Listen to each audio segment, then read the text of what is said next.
What's up, bro?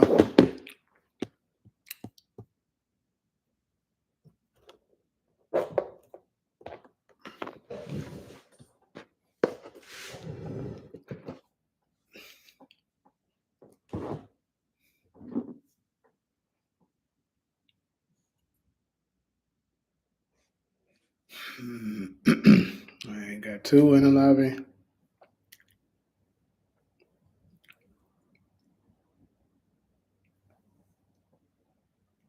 Trying to give people a little time to come in like I usually do.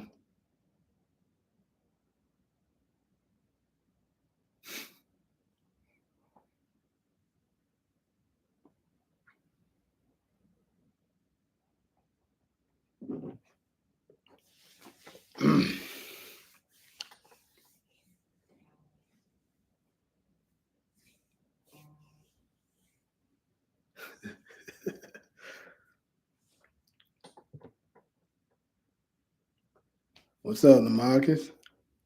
Miss you the last couple of videos and stuff, man. Where you been at?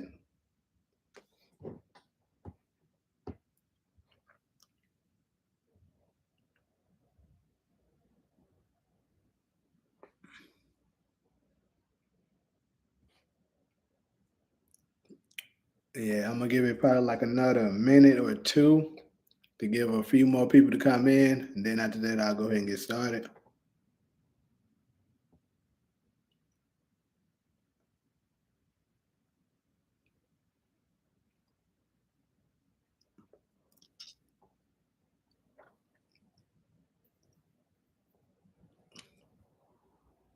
One person came in and left out. Probably said that mine ain't doing nothing.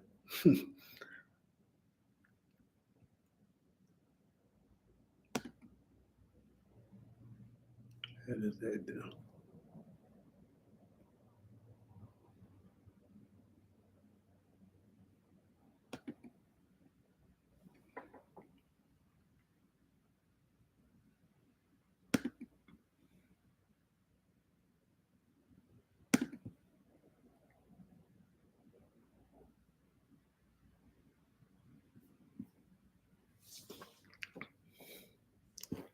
Man, I hope my PowerPoint not still messing up, because that shit was messing up earlier.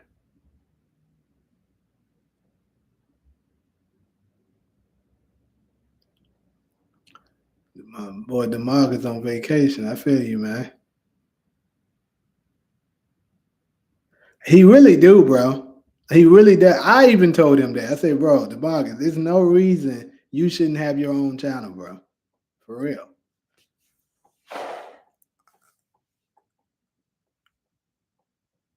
I swear, he gonna get all the answers right. That's what I said.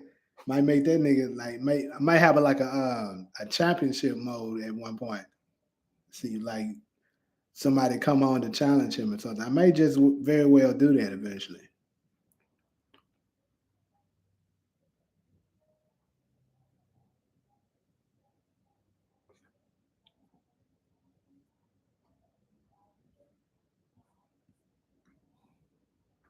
Make sure y'all like on y'all way in.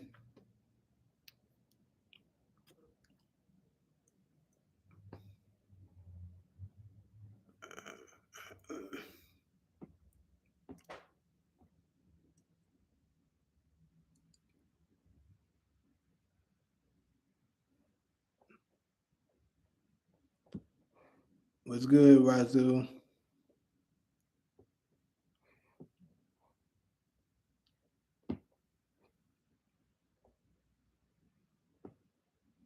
The new business is here.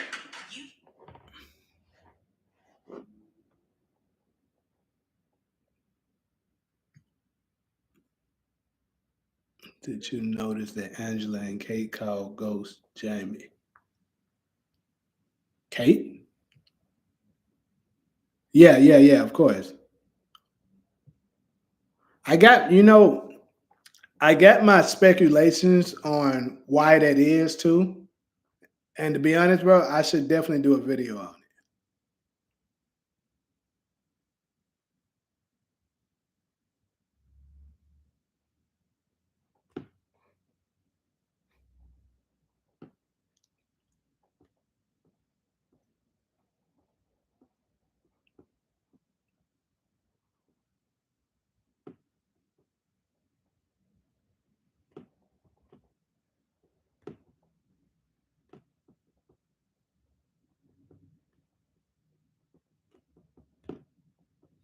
Just put that in my notes because yeah, I definitely think there is it's a reason why. Because let's see, Angela, Paz, and Kate calls him Jamie. Everybody else calls him, Ghost, James. He said, and a lot of us can sometimes forget some characters' names and Demar remember right up. Oh, I swear, the mind had an answer like that, bro. I was like, nigga, what do you be doing? How do you be knowing that? Because, like I said, me, I'm bad with names, bro. I'll forget. My thing is, I'll remember scenes. I'll remember lines. Like if you show me a scene or something like that, I'll remember the lines of it like that. Probably because I'm an actor, so I remember lines easily. But names, hell no. Unless you're a main character.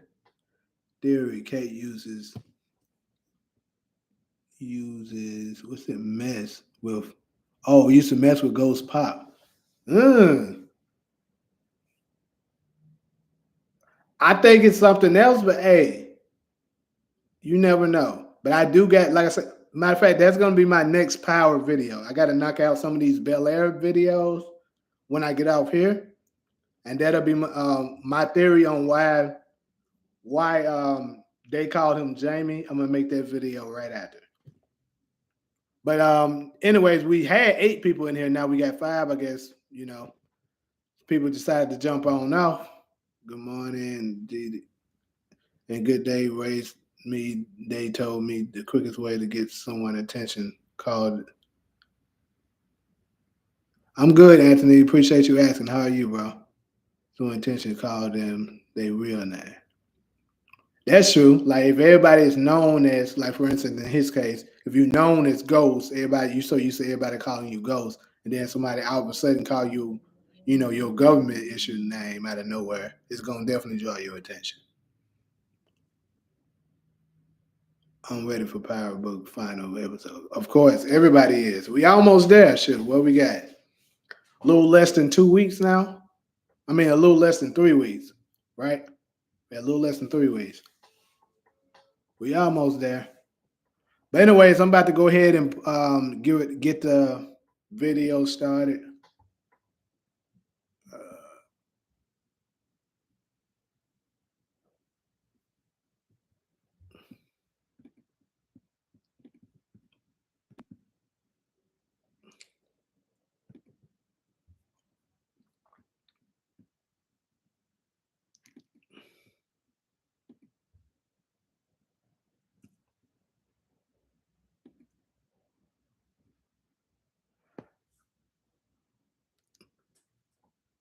yeah, that's right. I created a video logo, niggas.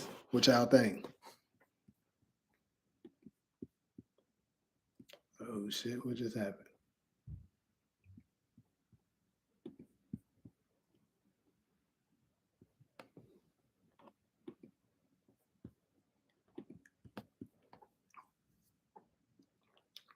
All right. So basically, like I've been telling y'all for a few weeks now, I came up with this, to me, brilliant idea to come up with the first ever power trivia game show, right? And of course, it'll be hosted by me. And it's an opportunity for, a lot of fans such as ourselves to get together, compete on, on the show that we all love, and then also come out. Some of us come out with some money in hand at the end of the day. Like you really can't beat that, right?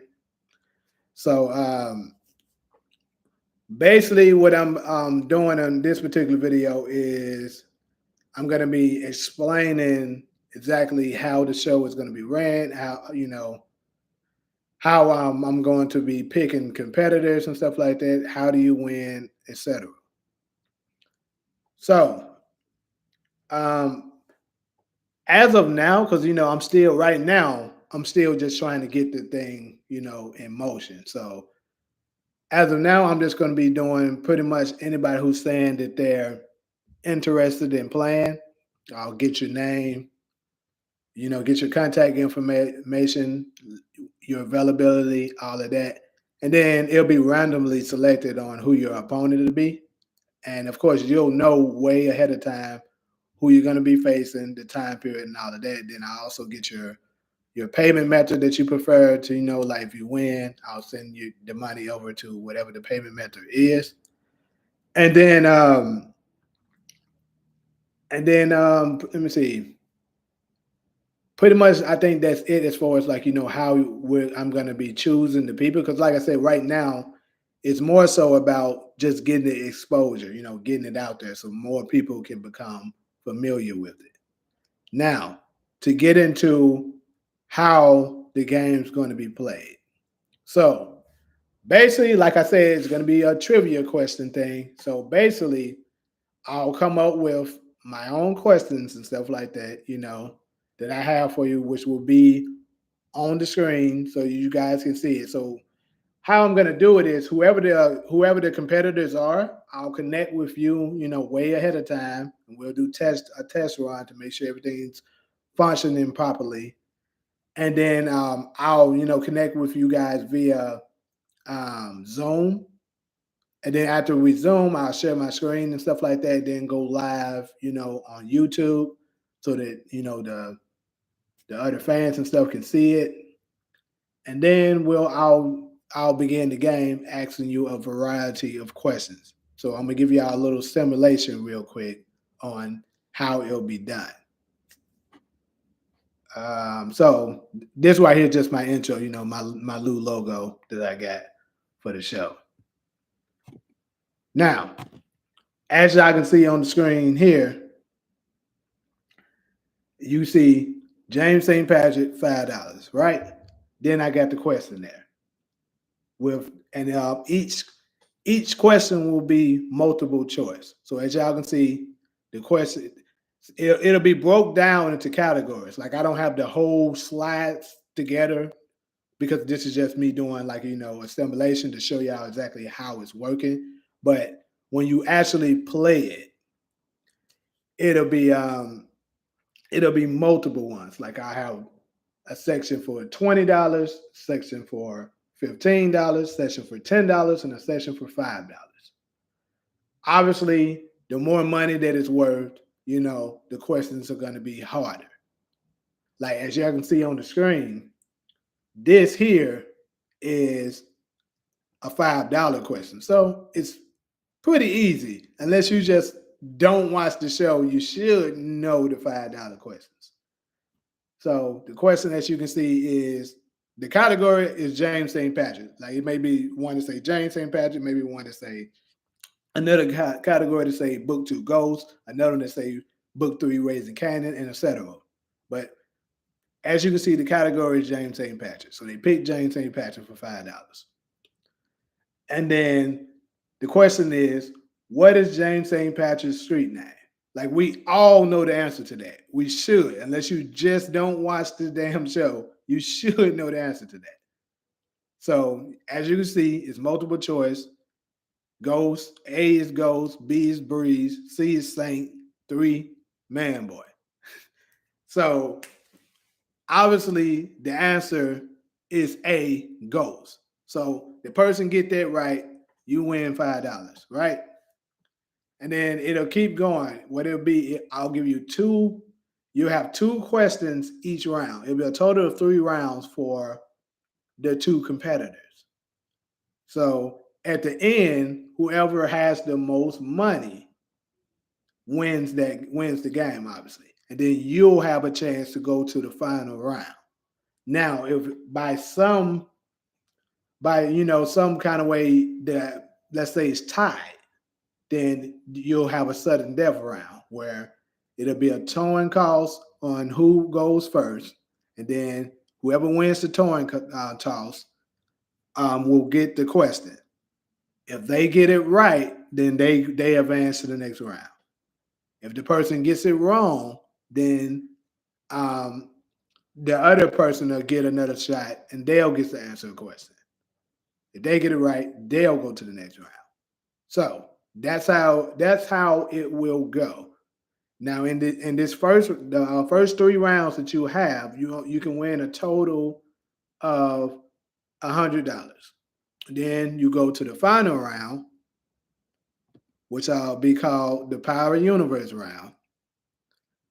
Then you'll go for an additional $50. Now, how this round will work is I'll give you 5 questions in total.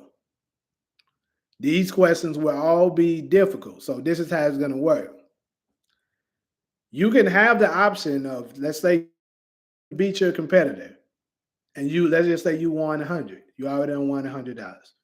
You have an option that you can go for the extra 50, or you can go for the extra 50, and if you win, you'll come out with $150.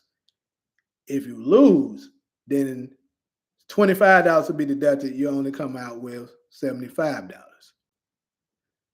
So, like I said, the final round will consist of 5 questions. Each question, I meant to put that out there. Each question you'll be given 30 seconds to answer each question, because obviously I can't have y'all waiting forever to answer a question, because the game show will be too long, and then people will probably start to become uninterested. So 30 seconds each question. And then this is how the final round is going. Like I said, 5 questions. They're all going to be difficult. They're not going to be just easy questions that a typical regular Power fan that may just watch a few episodes will know. You got to be a hardcore Power fan to know these. And then how it is, I'll also give you 3 lifelines. If you don't know a question, you'll have an option to, 1, do what's called 50-50, meaning all of them, like I told you, will be multiple choice. So just like we just seen on this one, even though this one is the easy question, the question in the final round will be much more difficult than this. But just for the sake of argument, the process of elimination, you do 50-50. I'll take 2 of the answers that's not right off the board. So let's say C and D is gone. And now the only option is Ghost and Breeze. Then you make your final answer. Do you think it's Ghost or do you think it's Breeze? Also, you'll be given a chance to ask the audience. So the live audience that'll be in the chat, I'll give you the opportunity to to watch what the chat is saying. And then if you want to go with what majority of the chat is saying, like let's say the chat is saying it's Ghost, it's Ghost, it's Ghost. You have the option that, okay, I want to go with Ghost, final answer. And then obviously that is right, then you can advance to the next question. Or if that's your last question, then you win the money. Now, the last lifeline that you have is watch a clip.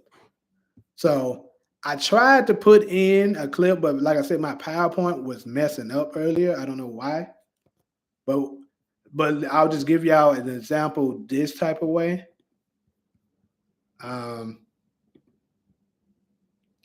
Let's just say this right here is the clip. Cops got to me. But I know you killed him. I don't know what you're talking about. Look, you can play this whatever game, man. But it doesn't matter. So I'll cut it off right there, right? Give you a few seconds to watch the clip. Let's just say, for the sake of argument, the question was like I said, they're gonna be difficult questions. I may have a session where I may ask you what was Ghost's next line to this, right? And I could, let's say I'll let you watch the clip. Obviously, I'm not gonna let you see him make the line, but maybe I'll let you watch the clip and mute it. So basically, you'll get to see the picture. Like for instance, I can mute this and play it. You get to see you get to see the picture, but you won't hear the audio. And then I cut it off, and then give you the option to answer the question. And if you get it right, then obviously you win the money. And at the end, like I said, if you get all of the questions right successfully, you can win a total of $150. Now, keep in mind, like I told y'all, I'm pretty much funding this all on my own right now. But once it gets established and it gets big enough, the amount that you can win will be much higher. But as of now, since I'm the one funding it, it's going to stay at $150. So,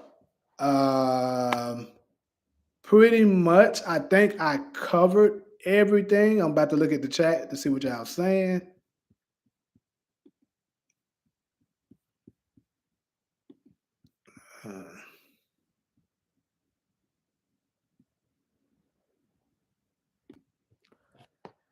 All right, so let's see what y'all saying in the chat. Let's see.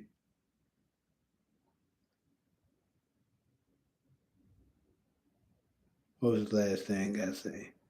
We said maybe Kate and Ghost Pops were good friends. Why else would Kate let Ghost live with her and Tommy? I think that's a good. I think you're pretty close to what I believe the answer to that is. Not 100% it's the same thing I think, but pretty close. Who is more vicious, Ronnie Mathis or Tony Terexi? Shit. Uh,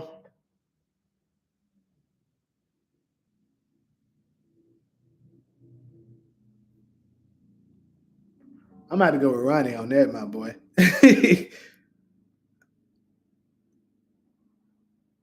He said, I forgot Microsoft PowerPoint even existed. Haven't used it in years. Hey, I didn't start using it until I started using it for this. Nobody's ever gonna top Ronnie. Right, Ronnie is hell. Dane kill equals most unnecessary. I just hated the way they made Milan go out. Like they could have did that better. The option should have been to read just to troll players. Yeah. That could be one of the answers, yeah. Manboy was one of my favorite characters in Snowfall, and Melvin Gregg, who played Manboy, should play Breeze. And wait, uh, it's crazy because I actually know him too. He used to live out here in LA with me as well. To play Breeze, though, I don't know. I don't know about that. I don't know if that's quite. I mean, he did a damn good job with Manboy, though. I got to give him that. So I mean, I'm not gonna just say he can't, but I don't know.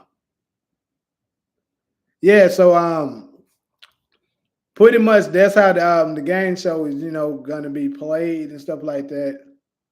Like I said, I'm excited for it. I think it'll be a good success especially once people start engaging in it, and you guys watch it and see how it's done, seeing the final edit and stuff like that to see once it's put out there for everybody to view. Especially when you have people on there that I feel like kind of like your typical game shows like Family Feud or something like that, and you looking at the screen, they don't know the answer to something that you think is very obvious. You're like, how the heck you don't know the answer to that? So I think it'd be pretty cool for us as Power fans. Like, let's just say the question I just put on there, somebody get it wrong and put say man boy. Like, we'll be going crazy. Like, how you don't know that? What about Tristan? Wiles, Michael from Wires Raised. Y'all probably gonna get on me for this, but I never seen The Wire, bro. I know. I heard about how good it is, but I never seen it, so I wouldn't know.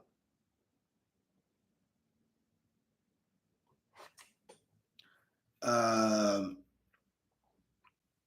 hey man, let's get these lights up though, bro. There's been a lot of people came up in here so far, and ain't nobody, and it's 3 lights. That's crazy.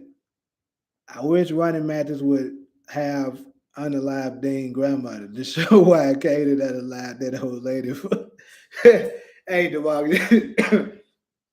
you ain't as hell for that, bro. Why would you want him to kill an old lady, man? That's crazy. Someone from Off the Wire should be Breezes agreed. Hey, I've been hearing about the show, so I mean, I guess so. I never seen one episode of The Wire. Heard about it. Heard great things about it. Also, the same with what's the name of that other show? The one with science involved with it or whatever. The folks was talking about. I tried to watch that, but it just for me, it just wasn't. I don't know. I couldn't watch it. It got this white guy with glasses on as the lead of it. What's it called?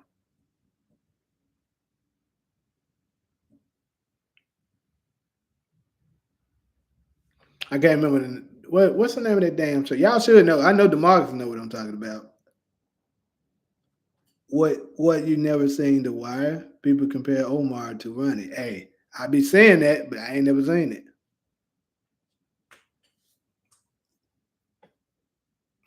But yeah, it's another one. It's another show that folks used to talk about. It's just like I said. I don't know if the dude was a scientist or what the heck he was, but I don't know. It's this white guy with glasses, and I tried to watch it.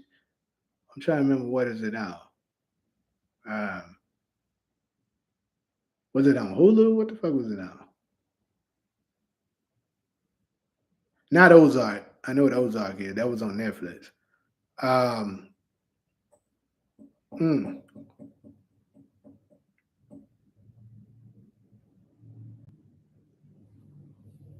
what was the name of that?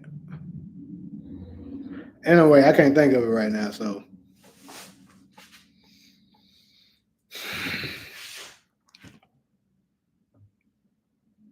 people were calling Ronnie gay because he ate honey nut. I was like, oh my, from The Wire.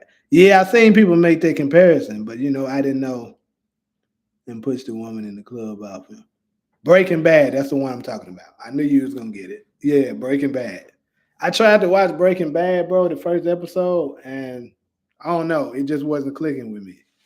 But then again, I think I probably just didn't give it enough time, like didn't pay enough attention because originally I felt the same about Game of Thrones, and because it was just slow for me, so I was like, I mean, I don't get what all the hype about, but like I went ahead and tried to watch it again, and it was incredible.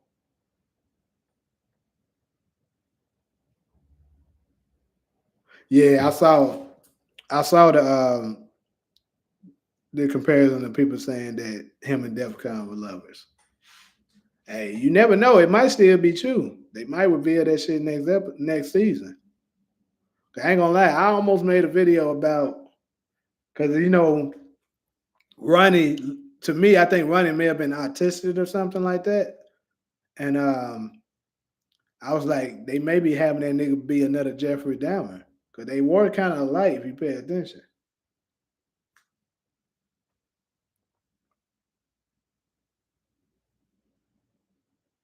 Yeah, that's the dude I was talking about. But yeah, like I said, I couldn't get into it when I first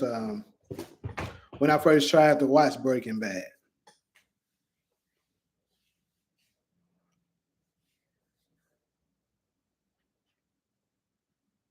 RSJ was in The Wire as Chris Barlow. Okay, well, Ronnie the only killer in this show with manners. Right. Mine killed the mine and then put all the stuff back in place. Made sure it was like perfectly aligned. Mine was ugly as hell. I wish my nigga could have lasted another season for sure. I was really hoping he turned out to be Breeze too, bro. Man.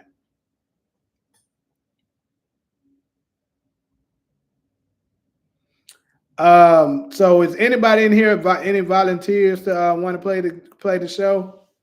Just to get it started. I know. Last time I was talking about it, Champ said he'll do it. He ain't in here right now, and I got a few other people that's already in line that wants to do it. But I'm just saying, if anybody in here interested in doing it now, because once they get started and it starts to like get bigger and more popular, it will. I'm gonna go ahead and tell you now, it will be way more difficult to get on it. If you go ahead and jump in now, it'll be far easier. He said they killed Ronnie off because his actor had another show to do as a main lead. Yeah, that could have been it, or they could have just been originally how they wrote it to be. I was working at Waffle House when Breaking Bad came out. Every white boy in Waffle House was walking around like with a name tag on saying Walter White. So you must be in the South because Waffle House that's a Southern thing. I know we ain't got Waffle House here. Drifty was in The Wire as Marlo Stansfield. Okay. Y'all said they're talking about The Wire like I know what that is. I mean, I know what it is, but I ain't never watched it. So I can't relate.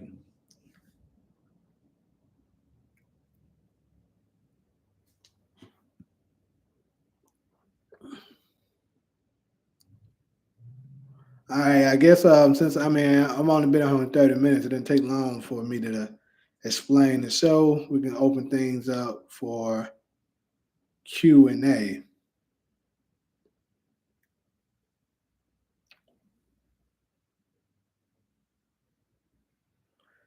I mean, I probably would watch it eventually. Maybe I got to figure out what it's on.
Mm-hmm. Young Monet. I just think her part is too small for me to really judge it. So I'll say more so talking about the people that got like a good amount of screen time.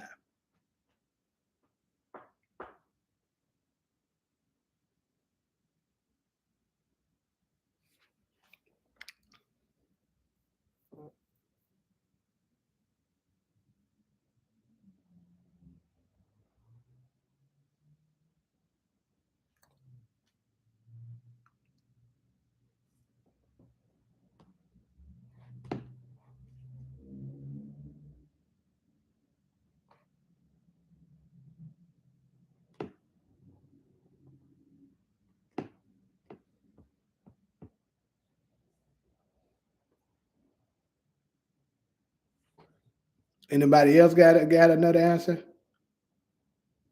I know what I think it is. Who I think it is.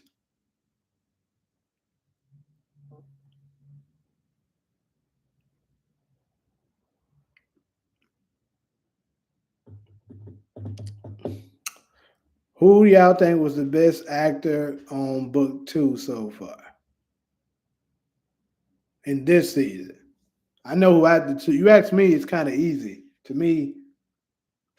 This person has been the clear cut best actor.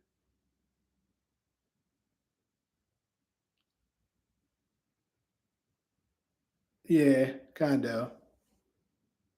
Kind of. I mean, but but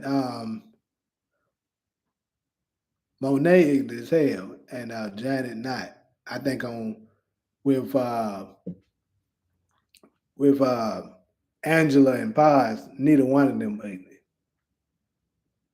They just had to be like kind of converted over to be a little ugly. But Monet just ugly all the way. Just all the shit she be doing.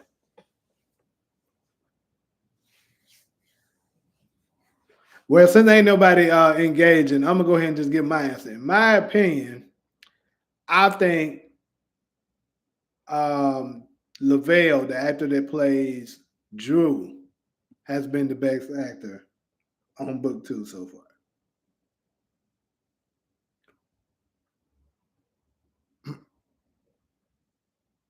You said Woody.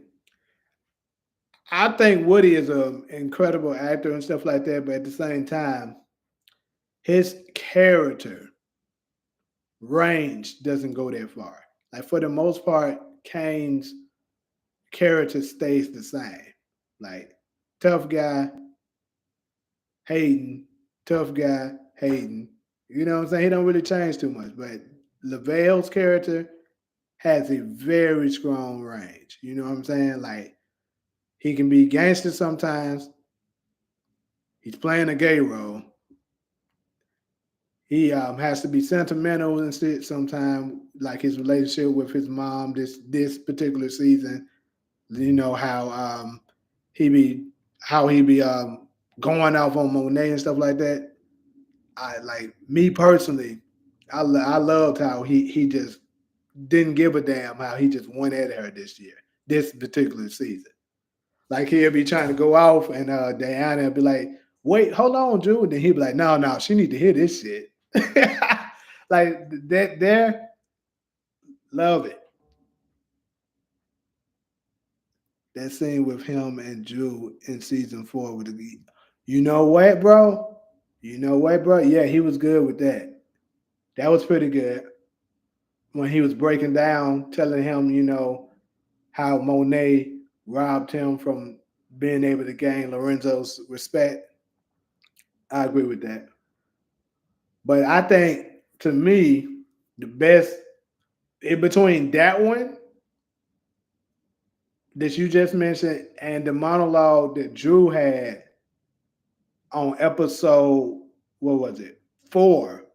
Episode four, when they found when Monet found him at the hotel, and Drew was just going off on her, talking about how she don't give a damn about if we good and all that. He said, I don't remember all of the other words right now, but I do remember that scene was like really good.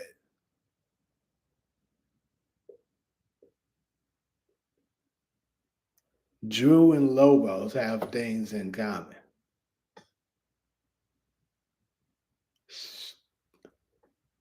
Not really. To be honest with you, no. I mean, outside of both of them liking men, what else do they have in common? And then if you pay attention, Lobos actually like women too. I mean, I know they only showed us for the most part with him doing, interactions with men, but he liked women. Because you remember Ghost was saying that he was smashing his own sister.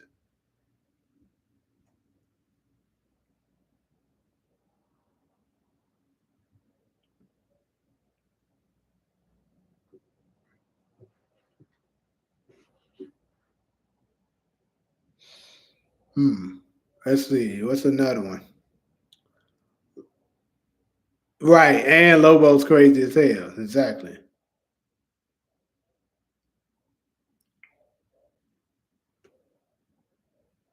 Hmm.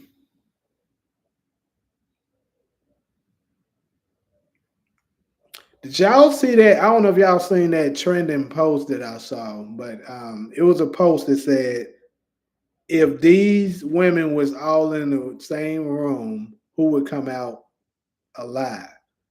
Like they all had to kill each other. Basically, it's like Hunger Games or something.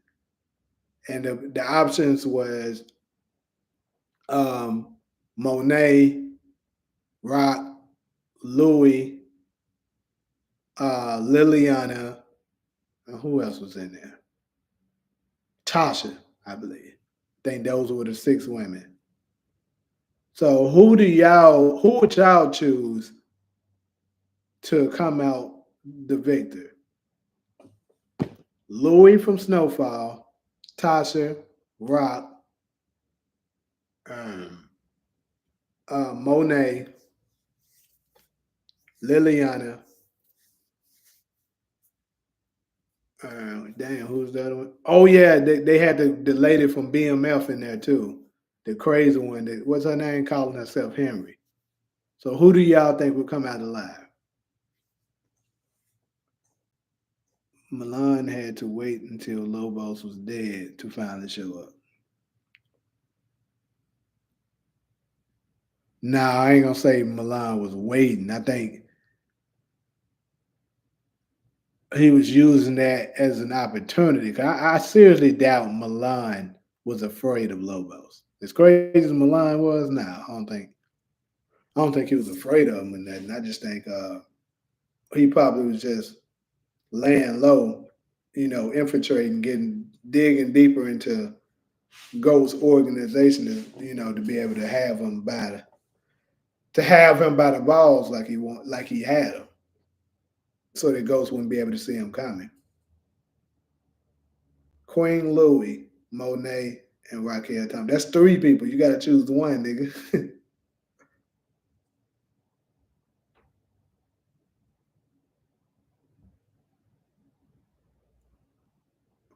So you gonna say Louie? Okay. To be honest with you, I think as far as just we haven't seen another villain like Milan yet that infiltrate the main character organization. Uh,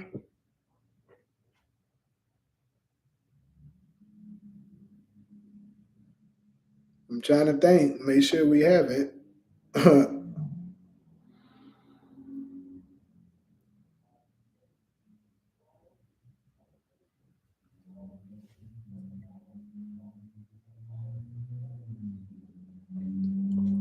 Milan to me was the best villain in the Power universe. Mm, the best? Are we talking about as far as an actor standpoint, or are we talking about? Excuse me. Or are we talking about you just think he was the toughest villain? Monet probably getting locked up. Rock is 50-50 on dead or alive. Yeah. I mean, one thing's for sure, Rock ain't getting no happily ever after. That shit ain't happening.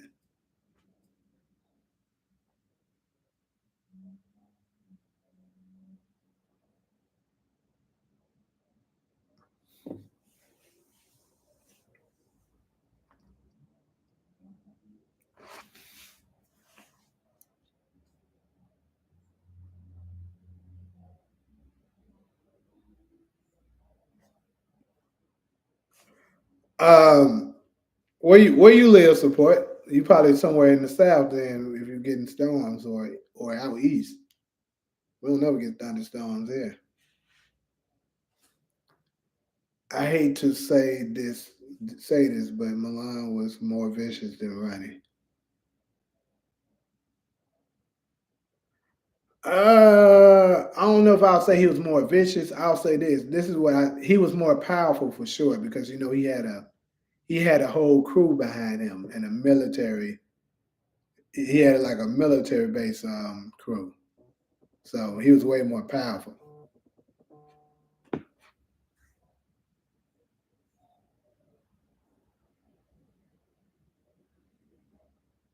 Yeah, that's true. He ain't never eat people.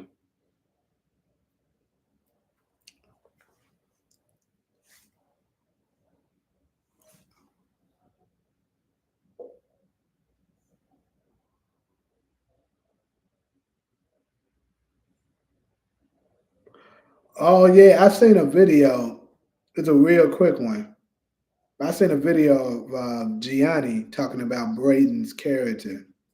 I was thinking about doing maybe a quick video on it, but I don't know, it's so short. But anyways, he was saying these last 5 episodes, Braden is about to go crazy. Like he's gonna be nothing like what we've seen so far. So what do y'all think of that?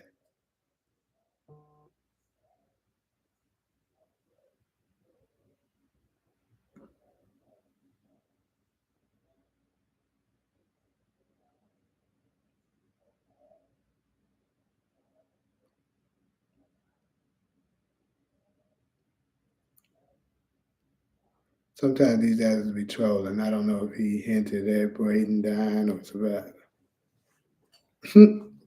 You must seen a different live of him saying something.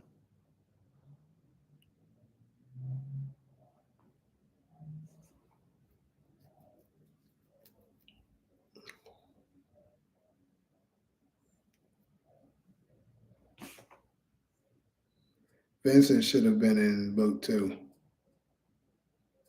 Not really. What would it be? What would be his purpose?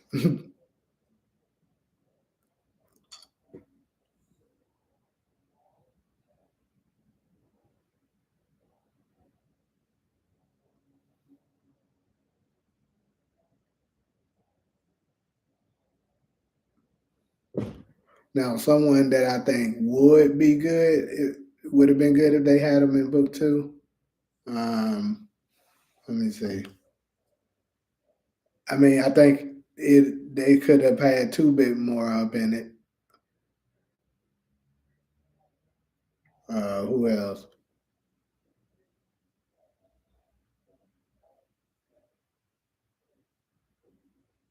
I don't even know, honestly.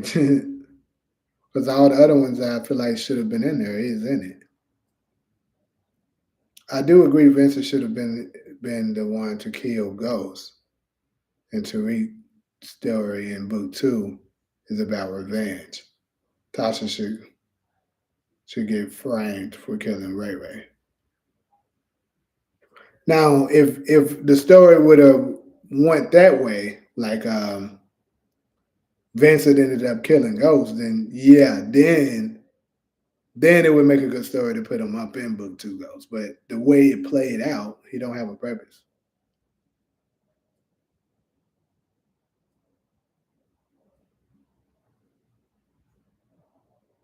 But they couldn't play that story because I'm telling y'all, Ghost ain't dead.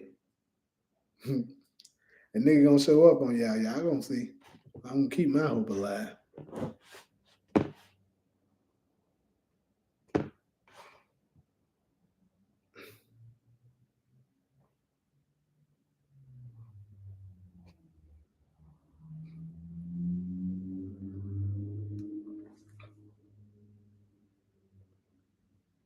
Yes, bro. The mind is alive. How many videos and lives I gotta do that's basically pointing at every angle in every cylinder that this man is alive. Like all of that stuff ain't just a coincidence. The man is alive, y'all.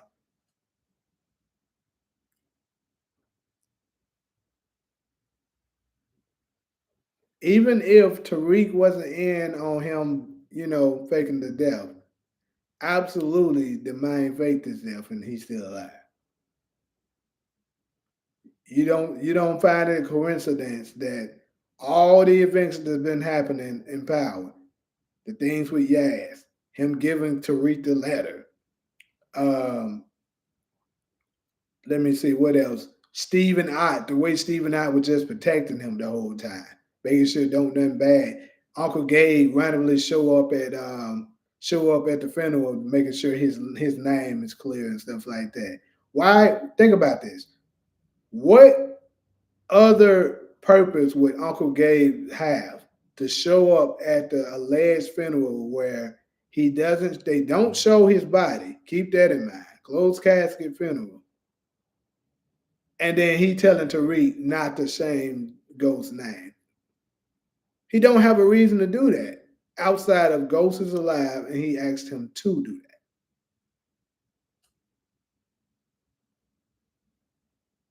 I really believe that Mecca should have been in the OG power with Ghost.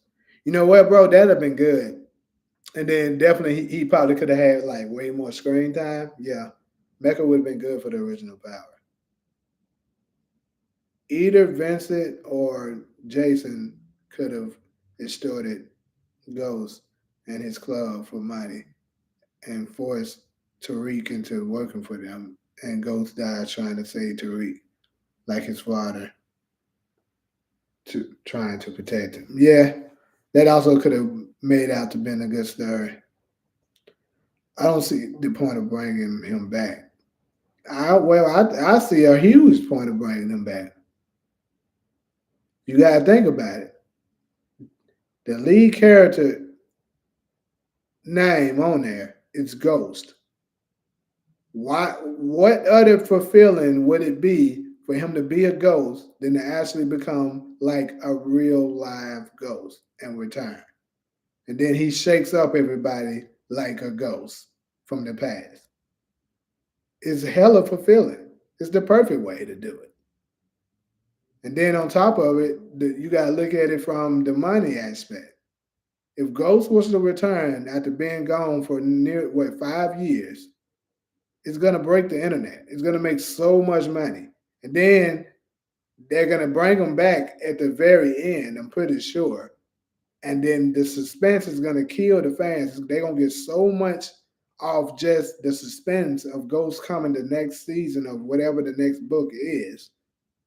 That when it finally do air, I can guarantee you they're gonna get the highest premiere numbers of Starz history and potentially in Black crime drama cinema history. I guarantee you, without a shadow of a doubt, they're gonna make history if they do that. So there's plenty of reason to bring him back. People sleep on Jason Mitchell, right hand man. Who the hell was his right hand man? Oh, that dude, Drago. Okay, yeah, I know who you're talking about. The big dude that was trying to kill Dre at the warehouse. And he should go after Tariq for Ghost unaliving Jason. But he doesn't know that Ghost killed Jason. He would have set it up perfectly for Tariq to step into his father's shoes as Ghost, and he could still work with the Tejadas and Braden while trying to get revenge. Yeah, the show went from adults to a bunch of kids. I mean, it did.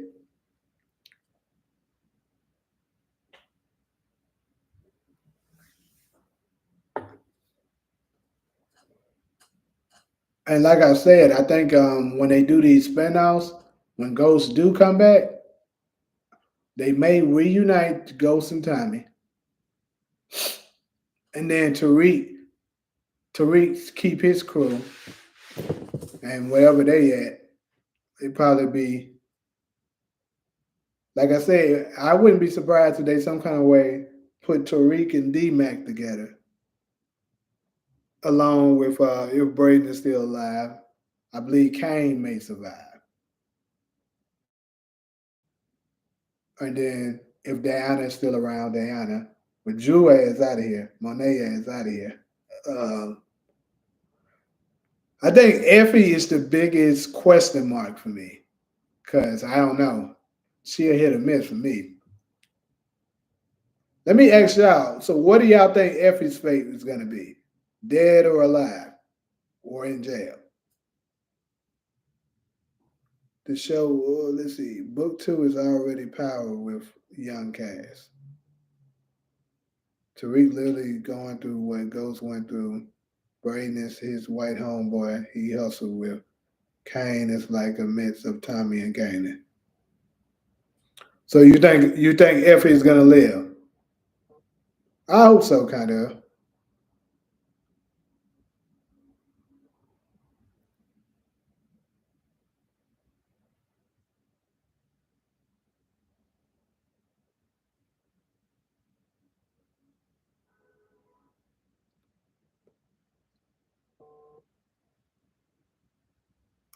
Effie likely will survive, unfortunately. Somebody said, why unfortunately? What you got against Effie?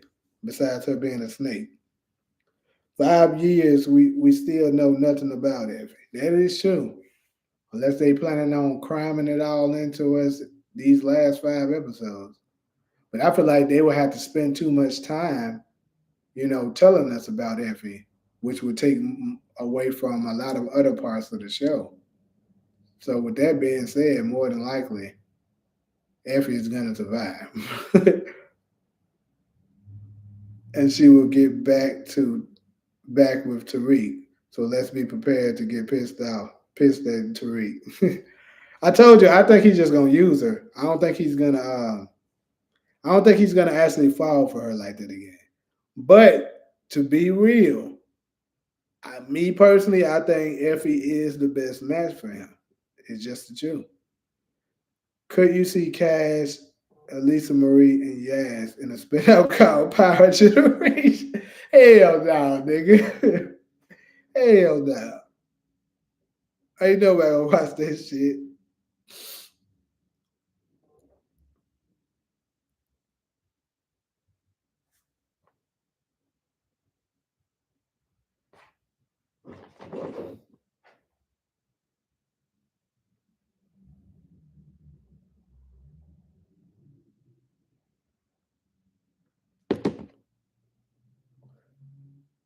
Josephine and Effie Moran's gotta go.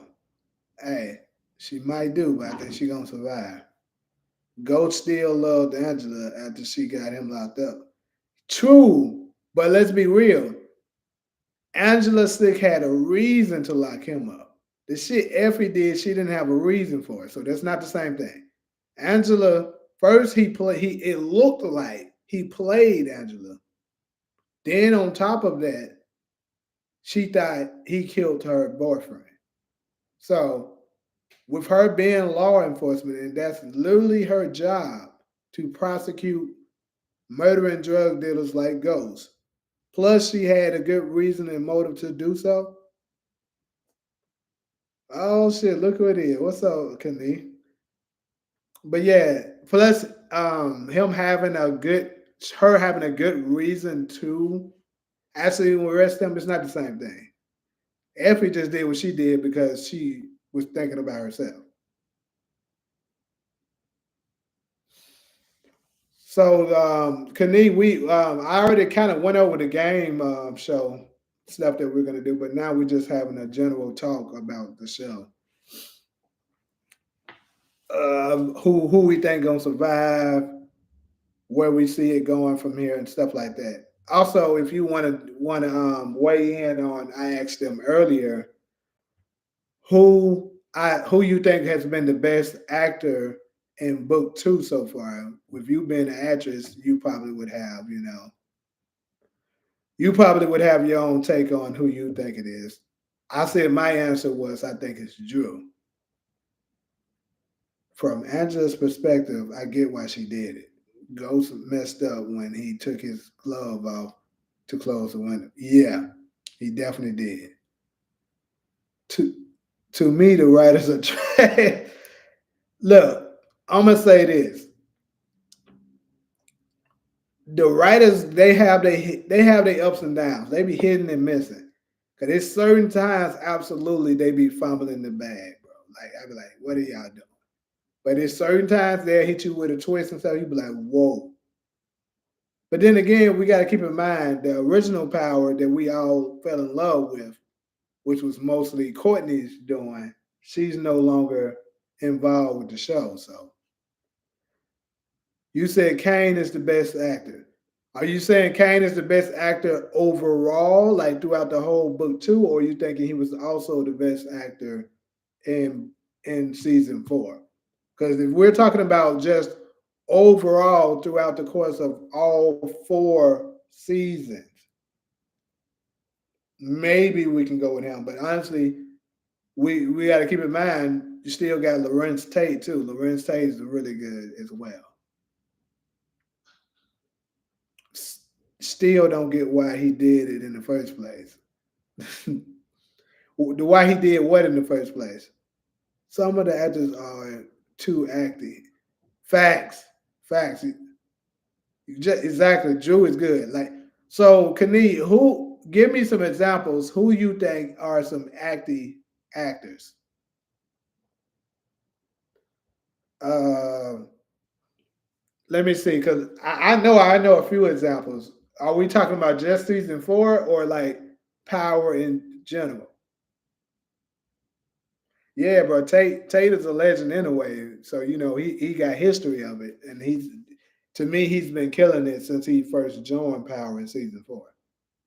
Okay, so you talking about season four? Let's see who's been acting.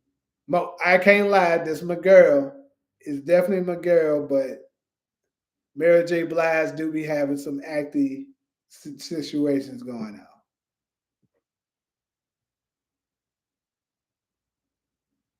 The numbers are nice. Look, I'm gonna say this for folks that be like, for folks that be saying Mary J. Blige is just so bad. I don't think it might be because I like her, like I've been liking her since I was a kid, that I don't see it as bad as everybody else do. But y'all can't tell me Mary J. Blige is as bad as Lala Anthony. Come on now. That's the next question. Who is the worst actor? Mary J. Blige or Lala Anthony? Y'all better not say Mary J. Blige. Y'all be tripping with Angela and Effie comparison because other than law enforcement, Effie was robotics and Angela clones Ghost Phone. They have a lot of similarities. Here you go with this shit again. Bruh, Effie is not like Angela, bruh. They both smart. I'll give you that one. But like, let me see. Hold on. Hold on. Let me think about this again, yo. Both never killed somebody. They set people up. Both want to leave. Damn, Demarcus, you actually got a case. I hate this is the second time that I tried to disagree with you and I had to think about it and notice you got a case. Cause they both trying to leave for school. Hmm. You might got a point, man.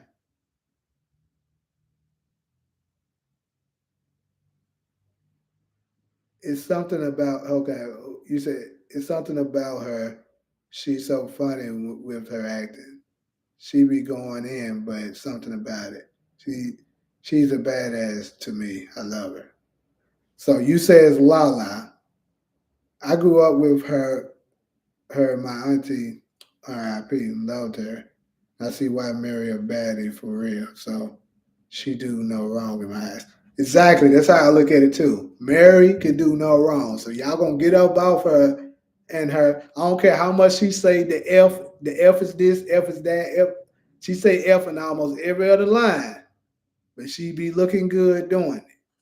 So y'all not gonna come for her like that. Mary J is between bad and okay. I don't even know how I'm gonna take that. Oh yeah, Lala is actory.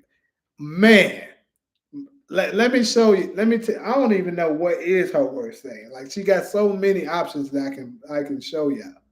But I think her worst episode. I'm gonna just say her worst episode was season 6, episode 1. If you want to see some bad acting by Lala Anthony, go to season 6 and look at episode 1. She was terrible that entire episode.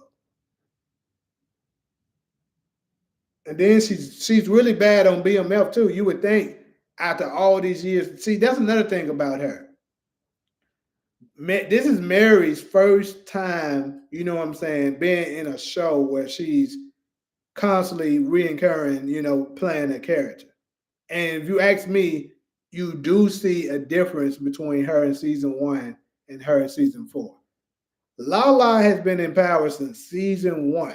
Like, granted, she didn't have as big as parts in season 1, but still, she was there since season 1. And then she's been there for 6 seasons. Now she's on BMF, and I heard she was on The Shot, and she's still this bad. Like, bro, she just can't act. She's terrible. Effie and Angela smashed Tariq. Angela and James St. Patrick Ops too. So you're saying Greg was a ghost op? I don't know if I'll say that was his op. I mean, I guess you can make a case, but not really. Um, I've seen Mary J act in other things, and she does better than Boot too. I can spot the difference. Yeah, maybe because for me with her, I think she's good. I think she's good when it comes to like being a tough, being tough and stuff like that. To me, when she starts to struggle a little bit, when it's more of a sentimental type thing, like being a loving mother, which Monet is not anyways though, so it kind of matches, or like any kind of like intimacy scenes. I like Lala and Mary J. You tripping? Lala Anthony played the same character in every show she exactly, which is means she's terrible. You don't supposed to be the same character in every damn time. You tell me each character. I mean, to a degree, I guess you can see that because certain people might cast you specifically so that you can, be like that. But bro, like for instance, BMF this past season, she was awful. Like when she was in the hospital thing, or she don't even know how to flirt right, bro. Matter of fact, who watched BMF? By the way, BMF this season was trash too. But who in the chat watches BMF? Cause I need to show y'all something from this past season. He said, Angela has more things in common with Lauren than Effie, in my opinion. They don't want nothing to do with the game. Exactly. That's what I see too. But he do, but Effie do got certain things that I can see what he's talking about. And Lauren and Angela are the woman that got away from Tariq and James. Facts. Lala Anthony is just typecasted. Yeah, she typecasted when they need a badass actor to come with a big booty. Go get Lala Anthony. Yes, I watched BMF. Okay, so y'all, yes, BMF acting is horrific. It's terrible. They got so many. Like this is my thing. That's why with me when I'm producing shows, I don't care. I'll get like maybe one or two popular figures to be up in it because they for their popularity to bring in views. But I can't have a bunch of inexperienced. Most of them be like music artists or reality TV show characters coming in because it's just gonna kill the overall quality of the show. Be so many bad actors up in there or so many bad actors in it that it makes it for people that are real fans of cinema or in the art of acting, it's going to make it hard for them to watch it. Like me, that's the reason why I struggled with BMF this past season. Like seasons 1 and 2, you can kind of look over it because the character that played Lamar was so good, you just didn't care. Like that nigga was just killing me. But y'all remember that scene on BMF this season where she was flirting with Terry and she was like, I ain't got no panties on or something she said. And it was something and they were like, I was like, bro, she don't even know how to flirt good. I said, bro, Lala, if you want to learn how to flirt, you remember you old enough. You remember when we was going, if you 25 to 30 years old, y'all know what I'm talking about. You remember when we was going there watching BNT and they used to have them chat line things where them girls would be on there. Hi, if you want to see more singles like me, just watch one of those, bro. That's how you flirt. Like she's so bad, bro. I don't know nothing she's good at. I don't know no scene that I can say, damn, Lala did good at. All of them are bad, bro. Okay, what do you say? BMF acting is insane. I'm like, the directors really said, okay, look, what exactly. So look, this is probably what it is. They probably did it a couple times and decided that shit wouldn't get no better. They're like, you know what, let's just move on. Because you only got so much time that you can spend on certain things. And then I was done with BMF when me dodged all them bullets without getting a scratch. I know it's based in real life and he survived, but come on. Lala is terrible at BMF.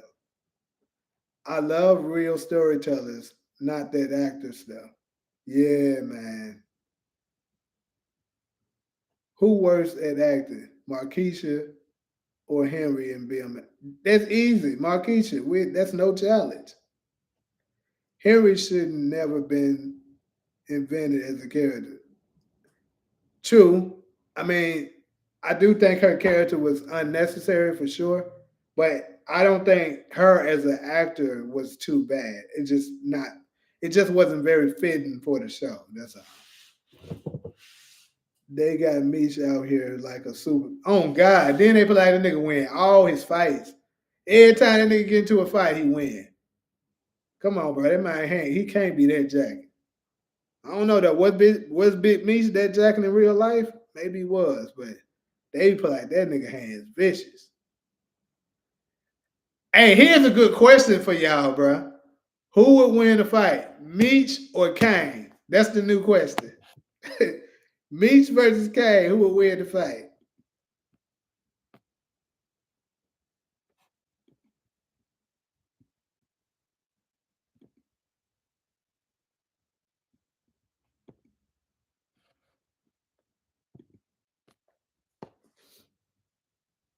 He said, and they forced that story with Henry and the Asian cop as lovers. Right, terrible. Yeah, bro, BMF is not good. Look, BMF, if you've been following my channel for a while, I attempted to do BMF. Because I've been wanting to add a couple other shows to the channel. But BMF was like so bad that I just couldn't do it. It was so bad. I think I did 2 episodes where I did a recap on. And it was all right. But at the same time, like it was hard for me to keep watching it to try to, get enough information to make predictions and all that. It was just terrible. I just couldn't do it. So I was like, you know what? FBMF.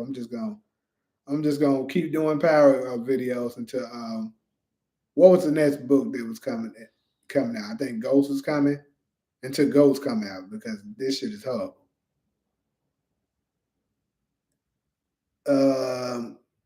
Okay, we got 2 votes for Kane. So Kane versus Meech, y'all. That's if you just coming in or you still in. Cause I see that we got 9 people up in there, and I got 2 votes so far. If they was having a fight, cause y'all know they put like that nigga Meech got hands. Kane versus Meech. Who do y'all think will win?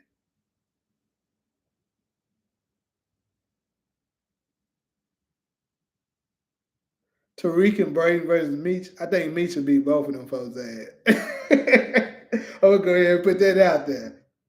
Because as jacking as they put like this nigga Meech is, Meech will win, bro. He'll beat both of them folks' ass at the same time. Because let's be real, Tariq can't fight for shit.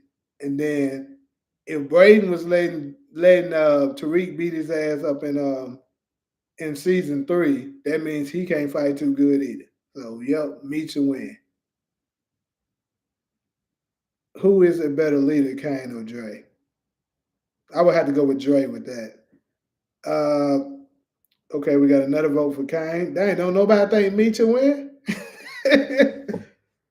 Braden actually got hands though. Okay, so what proof do we have that Braden has hands? He got to fight with that white dude at the prep house in season 1. Other than that, what other proof do we have?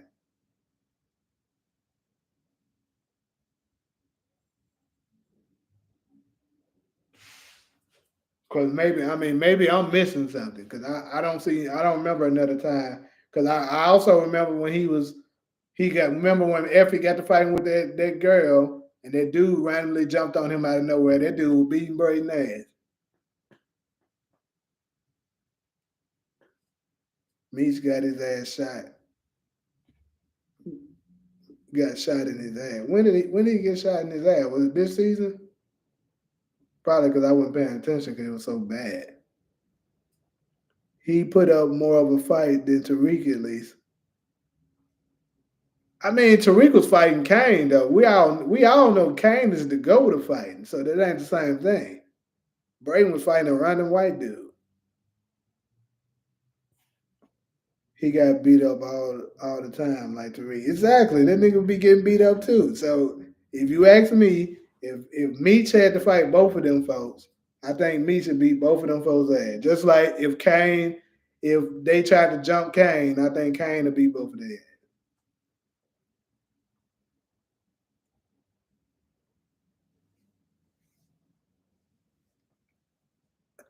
All right, so let's give another scenario up in there.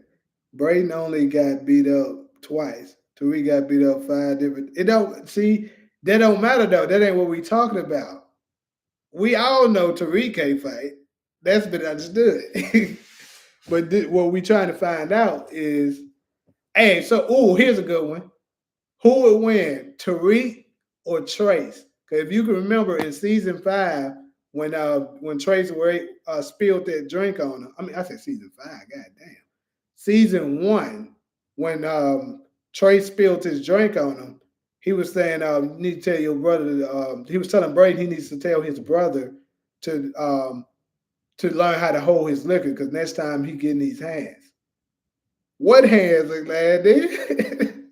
So if he would have did it again and they got to fighting, who would have won? Would Tariq have gave him them hands, or do y'all think Trace would have beat? Because keep in mind, Trace could beat Braden up. Because remember when they was fighting up in the room, Trace was getting the best of him. So with that being said, who would have won the fight, Trace or Tariq? Terry could beat down Tariq. I don't know. That nigga Terry can't fight either, but I guess. Has Terry even got the fighting on BMF? I mean, obviously we know he can't beat Meat. But other than I don't even think that nigga got the fighting. All right, here's a ultimate showdown. Oh, we gotta vote for Trace. We gotta vote for Trace. Cause that's who I think will win that fight too. Oh boy, so one vote for Trace. Braden and Trace probably were signed into boxing classes by their pops. Trace probably could beat Tariq if he wasn't so scary. I think so too, bro. I think Trace will win. But the ultimate showdown though would be, and I seen this one actually. He said Trace would beat down Tariq. So right now it's unanimous. Trace is the victor between Tariq and Trace. So who would win between Ronnie and Lamar? They a fight to death. Ronnie and Lamar. Now that's a good matchup. How you the main character that everyone can fight, but not you? Oh God. Oh God. Everybody be beat that bad. If he ain't got that gun, that nigga side. Honestly, bro, I think if he didn't have that gun, I think Celine would have beat his ass. Because when you seen Celine go out that gun from him at first, he looked like, what I'm saying, he looked like he was about to get the best of him. Then Tariq caught him slipping and shot him. Okay, so we got one vote for Lamar.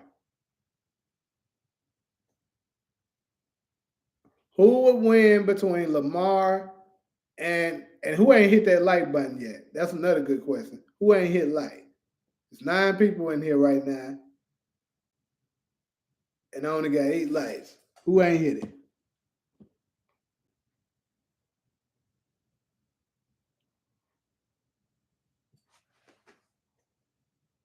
All right, 2 votes with Lamar.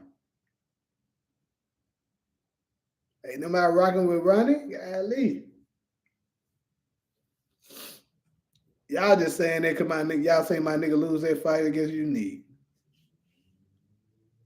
Ronnie fight dirty. He hit Unique with a steel pipe. Pause. Right, no diddy.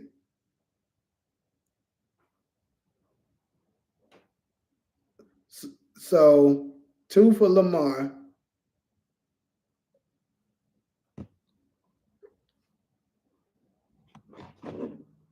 Terry got into a fight with Dink, and who the hell is that? I don't know, damn Dink.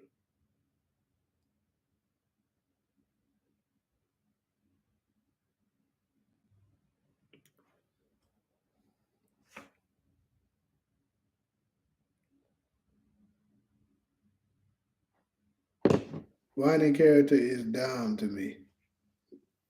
Yeah.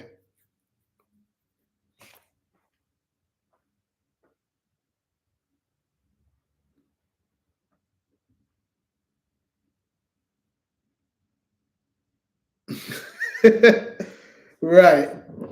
My favorite part when he talking about work. Hey, Knie, are you still in there? I need to ask her. Halloween this year. I'm gonna be running for Halloween this year. Watch, you gonna see me.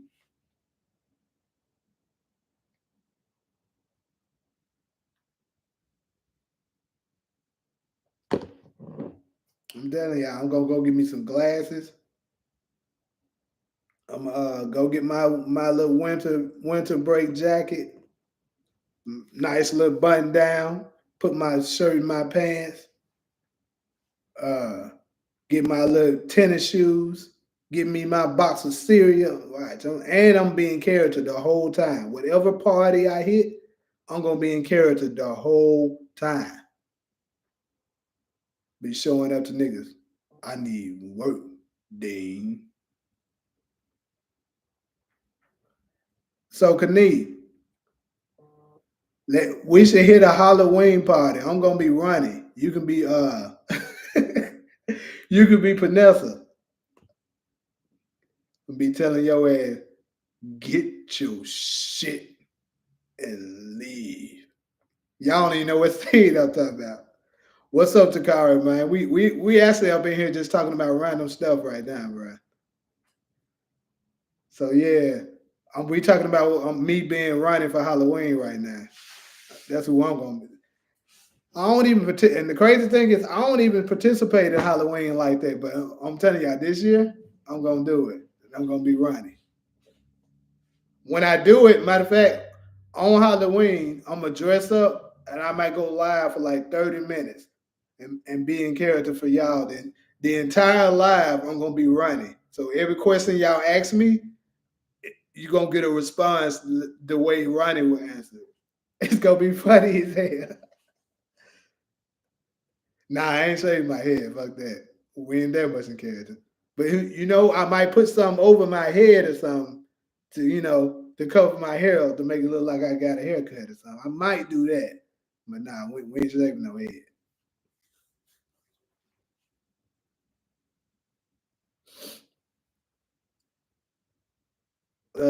Remember Terry and Me's jump date.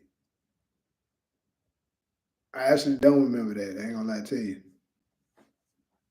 Uh, I hate that. I hate that. Why you hate Ronnie? Ronnie like the best nigga up in the. Bro, Ronnie was the most popular nigga of book two. I mean, of book three. Y'all know it. Y'all can hate on him all y'all want. Ronnie was that nigga. Especially when that nigga used to just appear and just be staring at folks. The hood, like the hood Michael Myers.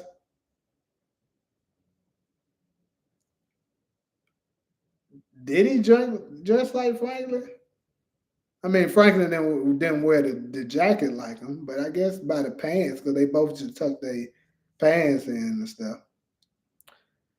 Watch, I'm telling you, Knie, if you be around me doing Halloween, I'm gonna be super OCD and everything.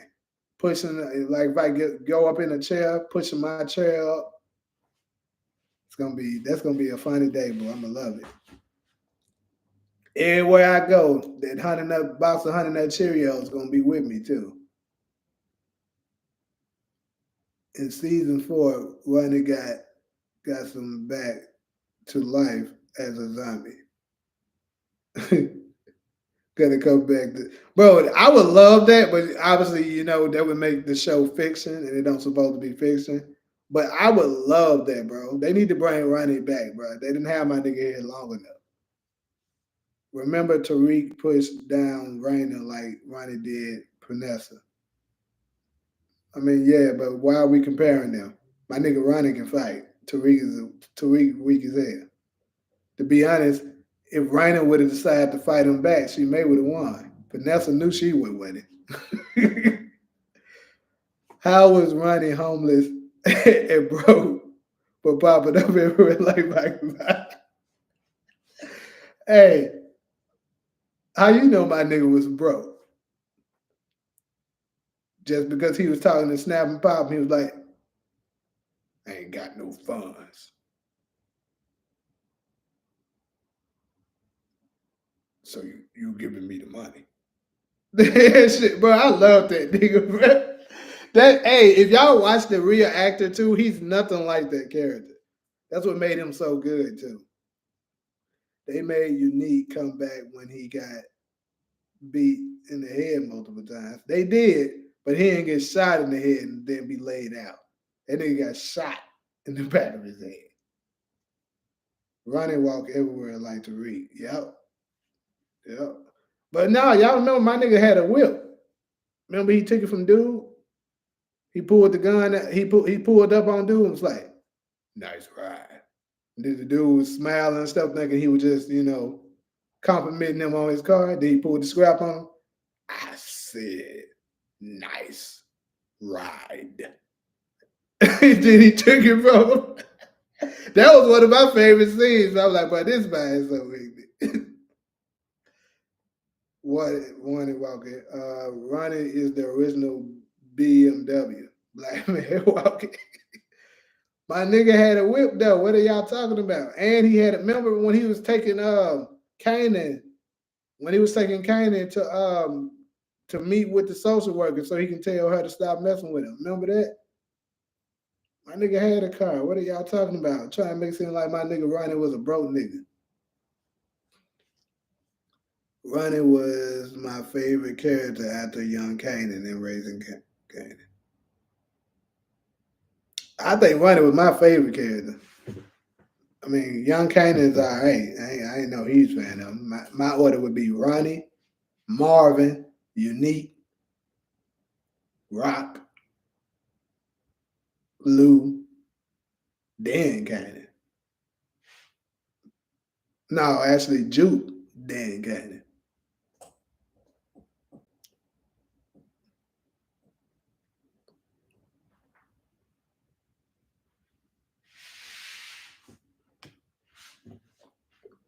All right, so in another face off, in a fight, Unique versus Tommy, who will win?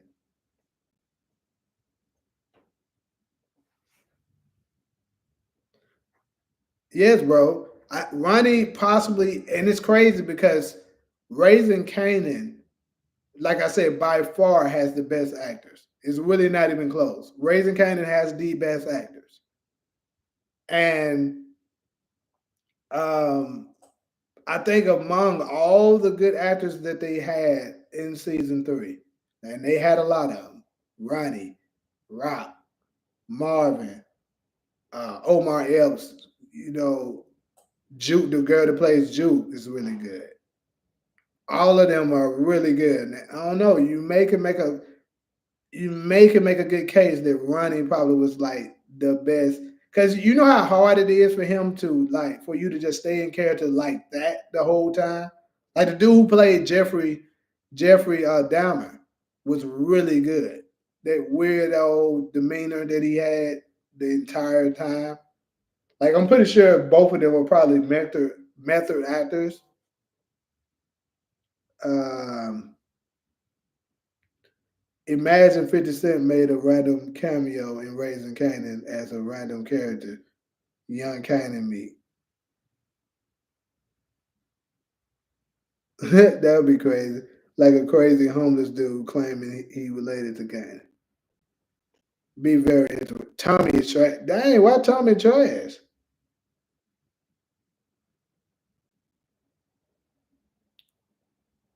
Unique over Tommy. Okay, so we got 2 votes for Unique over Tommy so far. Tommy can fight though. What are we talking about? Matter of fact, throughout the whole what out of what 10 years of power, I don't think Tommy lost no fight. What do you mean he be trying so hard to be something that he's not? Okay, so we got to vote for Tommy. Welcome to the chat, Money Merritt. So You got two for Unique and one for Tommy. Then see, I mean, I'm okay with people saying Unique, but y'all trying to act like this nigga Tommy didn't have hands. Tommy definitely had hands. Well, he's still alive, so Tommy got hands. What are we talking about?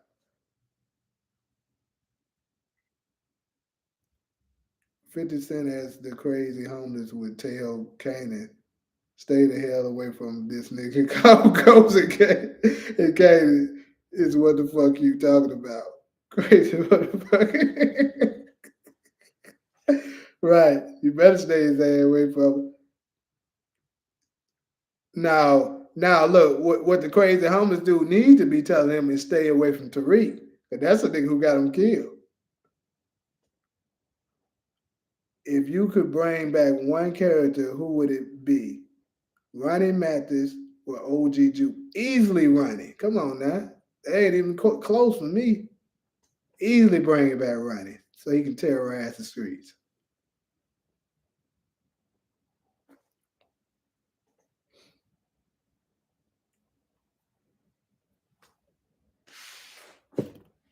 Now, if you gave me you gotta give me a better scenario than that. That was so easy. Um, Now, if you say bring back one character in Power, period, I think that's easy too. So I don't know, but that's Ghost. But if you said one villain, it would be Ronnie.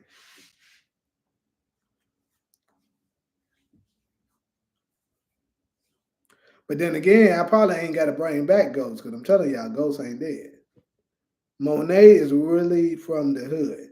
Tommy definitely not from the hood and tried so hard to be cool and fit in.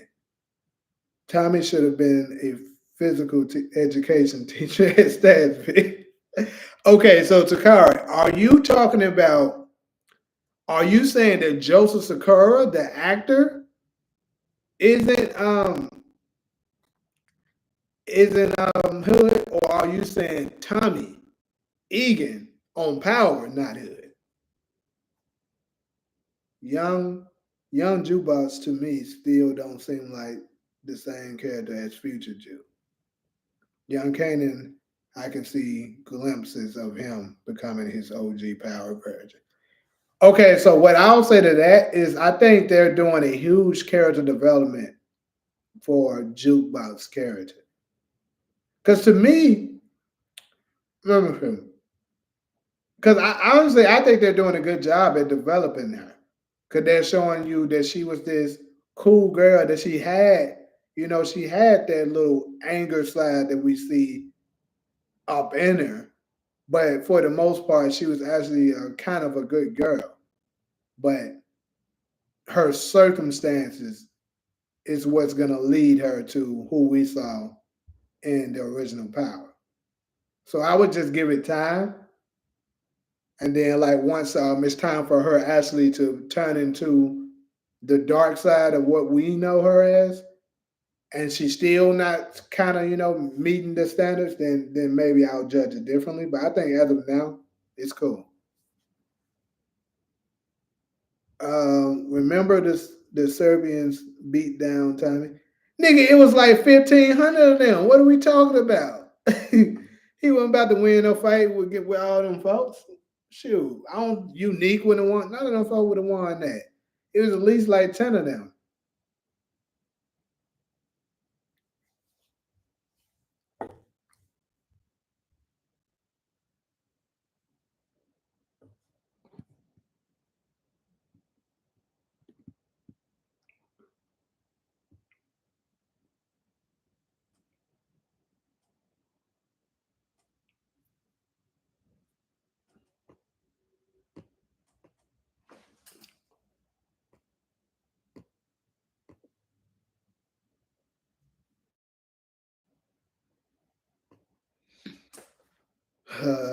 The Tommy story is great, but the actor isn't. Okay, they should have let Michael play Tommy. He had to be a white boy though.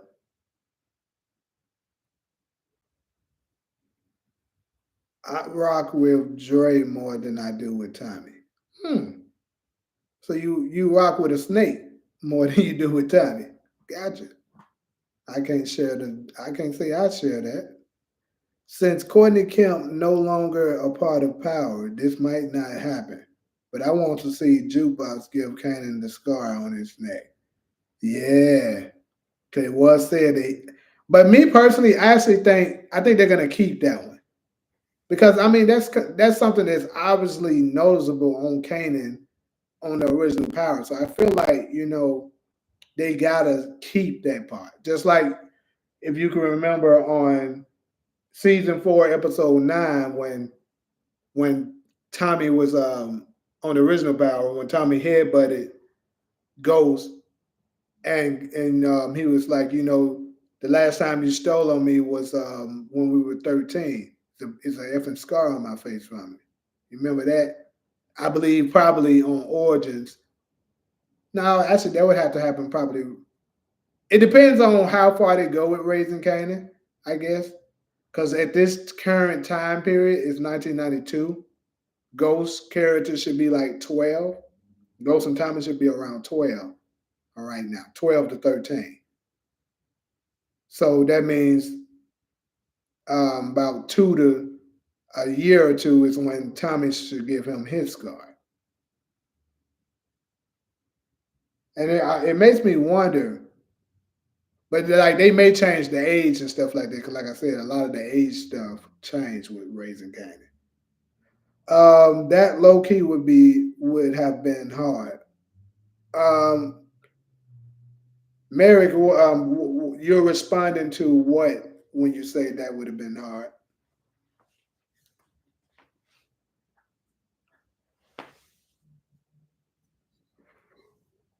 Hmm.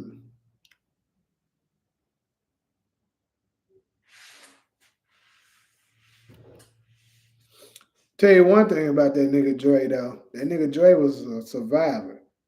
That nigga, he escapes death so many damn times.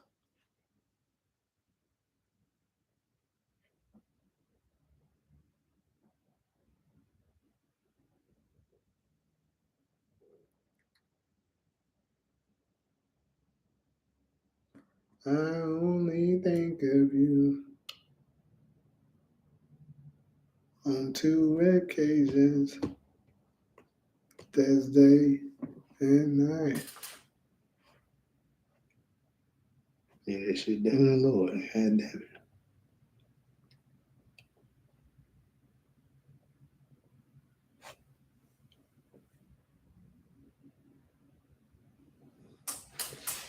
It's crazy these folks that keep pushing this Cain is Canaan's son narrative.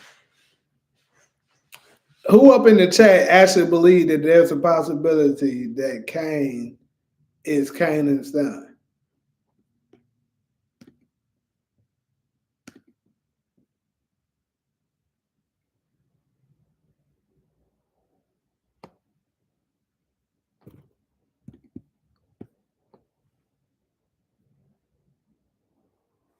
Let's see.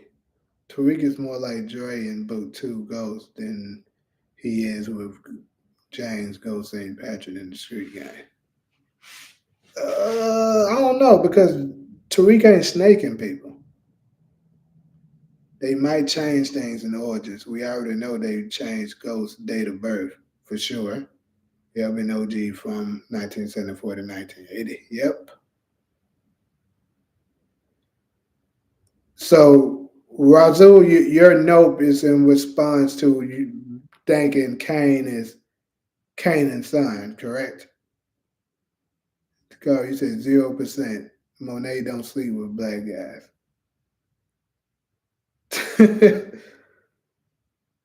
Well, so far all of them have been Spanish people. Has been Hispanic. So he might got a case.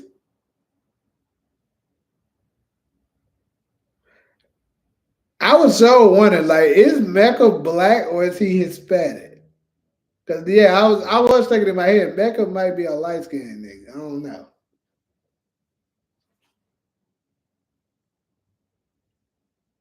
Kane is Lorenzo Senior's son, despite them not looking anything alike. That's it though. I actually think it's Lorenzo's son too, but Um, I can get why people would think that. I'll say that. But you got to think about it. Diana is dark skinned too. 'Cause really, let's be real. What they talking about is the complexion more so.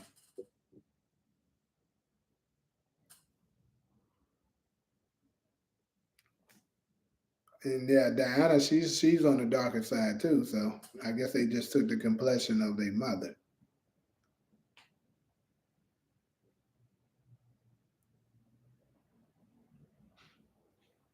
You said Mecca is from South America. I mean, sure, they got niggas in South America too. I mean, I don't quite know what his ethnic group is, but Diana says she and her brothers are black and Puerto Rican. Yeah, I know that. But I think when he said Mecca, I think he's talking about. Are you talking about the actor is from South America, or are you talking about Mecca's character, as in um, what's Mecca's real name? Dante Spears is from South America because I don't recall them saying that in the show.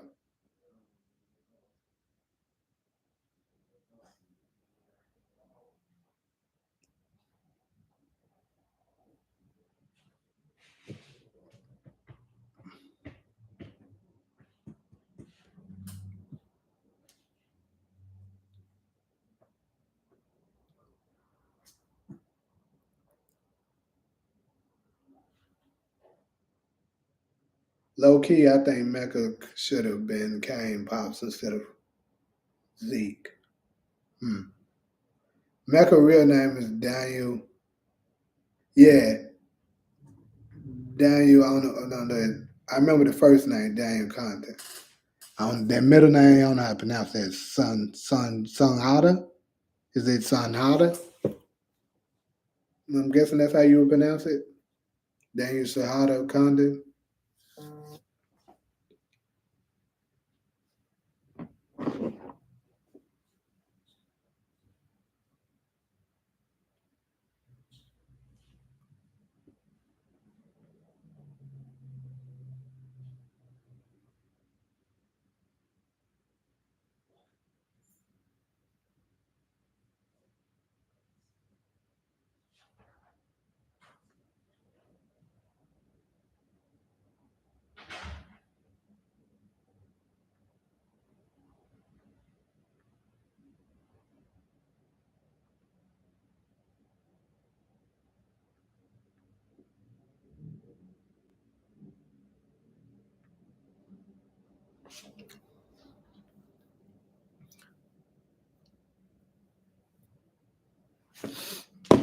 So, do you remember that Detective Santana was supposed to be James St. Patrick's brother in season one, but two ghosts?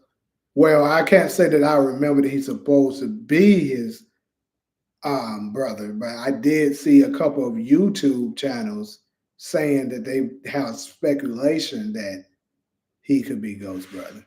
Now, it was never confirmed that that's his brother, but you do see the similarities. They do kind of look alike. His name came because his parents always used to call him their little hurricane, but people still think he Canaan's son because their names sound similar.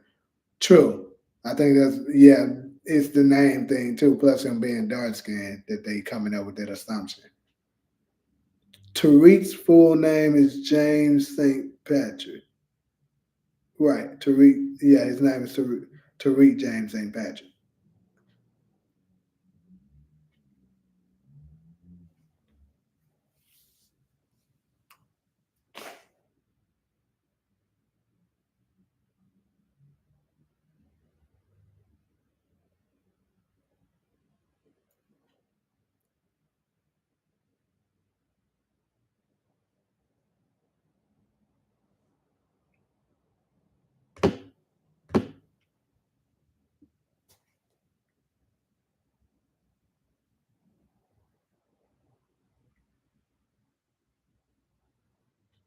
What's the question?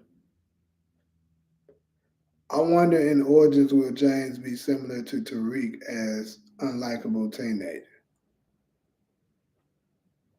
So you're saying like he's gonna be very unlikable, like towards his dad? And I guess that would depend on like how what's the starting point. And I don't think that information has been released yet on what's the starting point of Origins. Like, are they gonna start Ghost and Tommy as teenagers, young teenagers, such as like maybe 15, 16, 15, 16 years old, or are they going to start them off maybe in the early 20s? Where, like, what exactly is going to be the time range that they start them off on? Because if they start them in the 20s, then that means, Ghost's dad is long gone.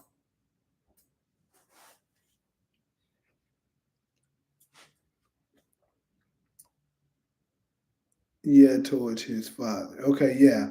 I mean, I don't know. Like I said, it just depends on the time zone. I mean, the time range that they start the show. Hey, a lot of people like Tariq. Yeah, they like him now, but in the original Power, we hated that little nigga. Most of the original Power stars are all appeared in what show? Hmm, that's a good question, my boy. What's up, Juanita? Damn, most of the original Power stars all appeared in what show? Shit, Power? I don't know what the fuck you done that. Oh boy, I don't know that. Raising Kanan might end with Kanan meeting Ghost and Tommy and showing them the game. And the origin starts with them selling. Could be that.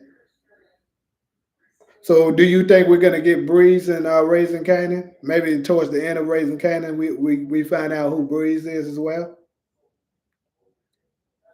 I can't stand to read Tasha or Effie. I've gotten over my hate for Tariq.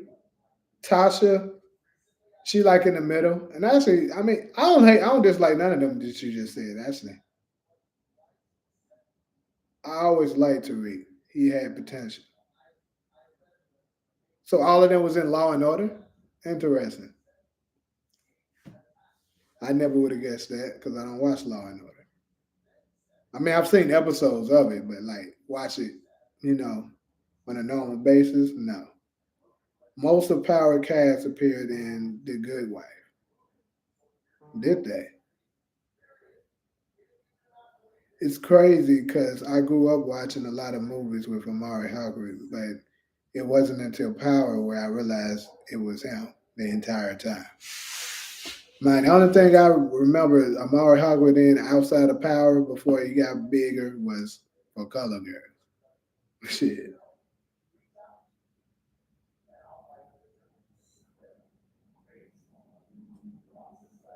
If you're coming in the chat room, make sure y'all hitting them lights. It's 16 up in here now. Now I only got 12 lights. Come on now. Yeah, for Color Girls. That's the only thing that I remember him in, like outside of Power, outside of before he actually got big of Power. Imagine a different story. What if Tariq and Braden had met the Tejadas in OG Power later earlier and were working with Kanan? Hmm.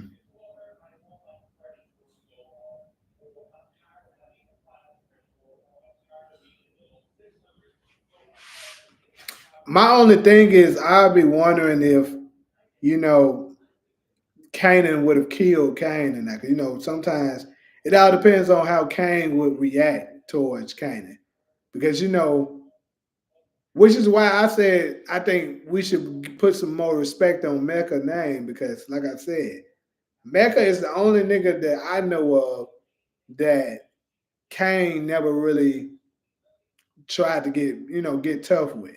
Like everybody else, he kind of mouth off on them, challenge them in some kind of way, including his father Lorenzo.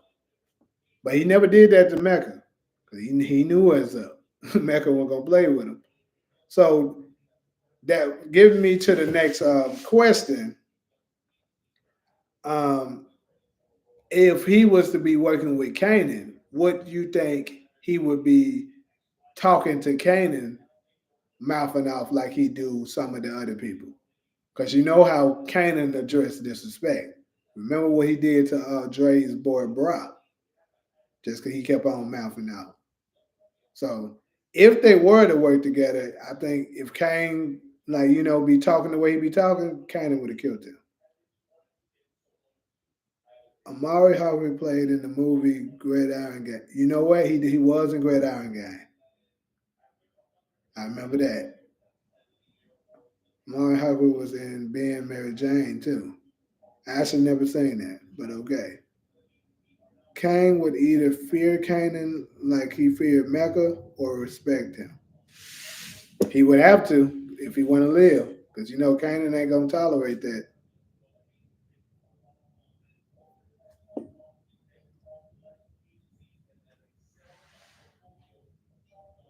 Juanita, if you still in the chat, what's some questions you may have? You never got on here and like actually got to ask any questions. Go ahead and this your time.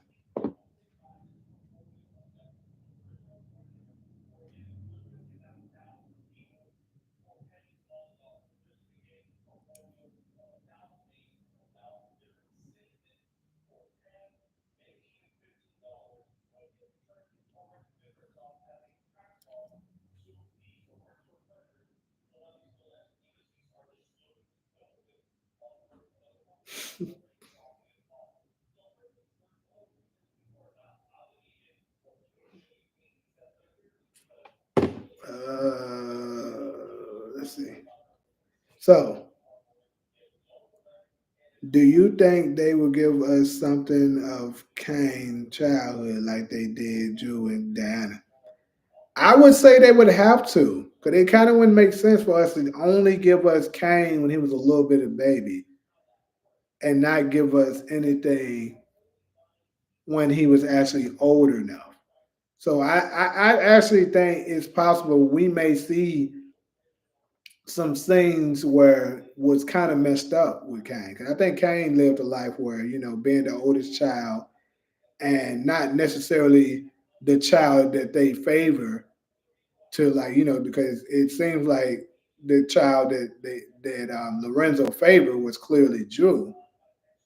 So I think we may see some scenes where they show him growing up, and there's gonna be some little messed up things where Kane's gonna kind of feel a little jealous, and then we may feel a little sorry for him, and eventually see why he is the way he is. I can definitely see them giving him an answer like that.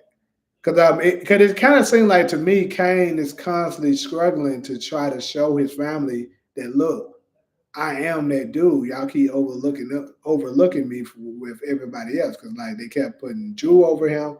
Then he felt like the same thing when Tariq came, and now they felt like that Monet was putting Tariq over him. So yeah, I think we may see them that same thing happen with other characters and stuff like that in the past, and we're gonna see why. Okay, this is why this nigga stay hating so hard. Kane might become smarter under Kanan wing. Imagine Kanan mentoring Tariq, Kane, and Brayton.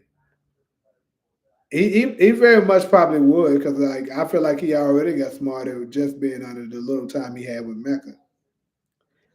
How the Tejadas don't know Ghost and they all from Queens? I've gotten that question a couple of times before, and I think that's actually the reason for that is they probably keep in mind Ghost kept a very low profile. Didn't nobody know who he was. They may know him. They probably heard his name on the street, I'm pretty sure, but they just never knew who he exactly was. Like they didn't know that Ghost was James St. Patrick. Because keep in mind, like he said at the end of season two, um, he killed all the ones that actually knew his name and his face. Outside of Ruiz, he just made him leave town. So that's what I say the reason is. Lorenzo probably like keep hearing about ghost this and ghost that.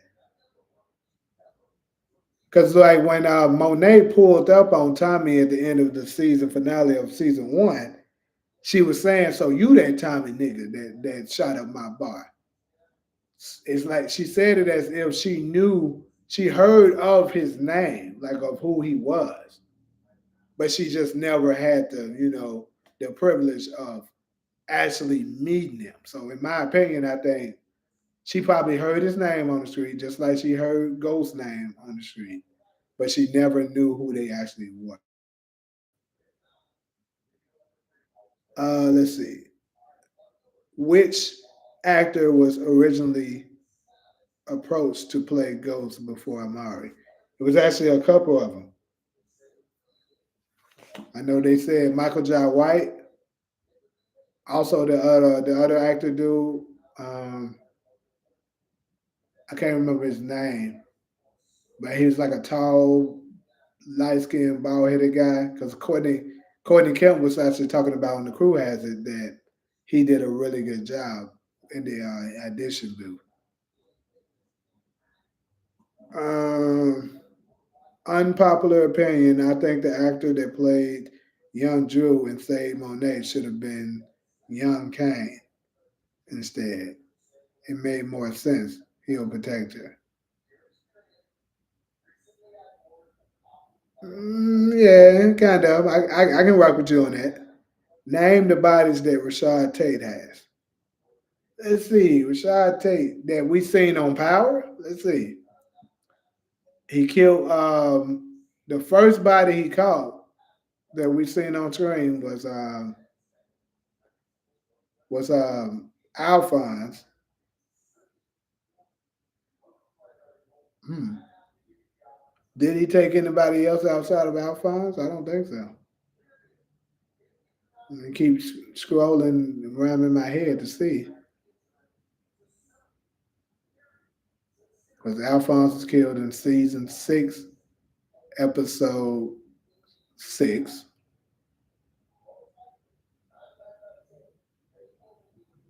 and he didn't kill nobody else. I don't think after that. So I think he only has one, and that's Alphonse. Kane definitely spent some time in juvenile hall. Absolutely, you can just tell by how that nigga is. He had to. Realistically, a lot of people would have knew James was Ghost from the neighborhood. Not really, because everybody called him James or Jamie. So if they called him that, and then only the people on the street called him Ghost, how would they know? Because I don't think. Think about it. Angela didn't know who he was Ghost. If that was the case, what you said, Angela nor Paz knew he was Ghost. So if what you said is true, Angela wouldn't have had to do this whole, you know, um, task force to try to figure out who it was. She would have known. Um, Apparently, Michael J. White was first pick. Yeah, he didn't want it. Boris, yeah, that's the one I was talking about. Boris, edition of Mem not approached. Yeah, yeah, he auditioned, right. He wasn't offered it. I don't know if we can say Michael, I don't know if Michael J. White turned it down. I'm not sure on that. I think it was just they pushed for somebody pushed for Amari to get it. I don't know about that. Even Pa's new Ghost was playing lookout for some gangsters. Yeah, they knew he was in the gang, but they didn't know he was Ghost. That's what I'm trying to tell you. They knew he was playing lookout. They knew he was dealing with the drug dealers.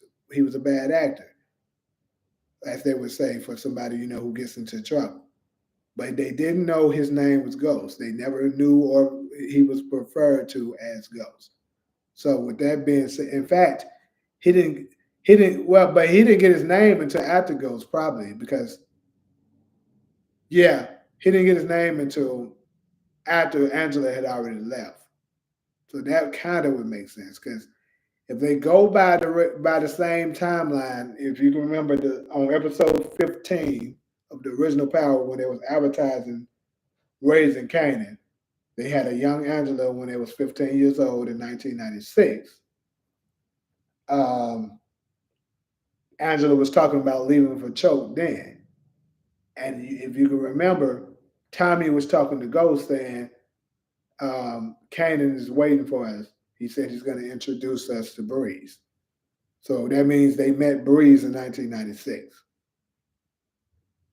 So that means he couldn't have had his name Ghost yet. He must have gotten his name Ghost in 1996 or 97 in that range. So I believe that is the reason why, like I said, only people who called him Ghost was Breeze, Kanan, Tommy, people that were very close to him. Those are the ones that called him that. The rest of them, they were just hearsay, because like he would appear and disappear. Um, you said you Dre play on the Shy now. Yeah, I heard about Dre has a role in the Shy now, and honestly, I think he probably regret that he turned down the option to keep his role going as Andre Coleman in Power, because it was said that originally Dre's supposed to have been a part of a new spinoff, but I think he wanted to expand his range as an actor, and now it looks like he didn't really get nothing, so he had to end up going right back to the type of character that he was playing in The Shy, which is a step down because The Shy is not as big as Power. True, but I think Angela left the hood before James got the Ghost title. She left around the time Ghost Pops died. True, true.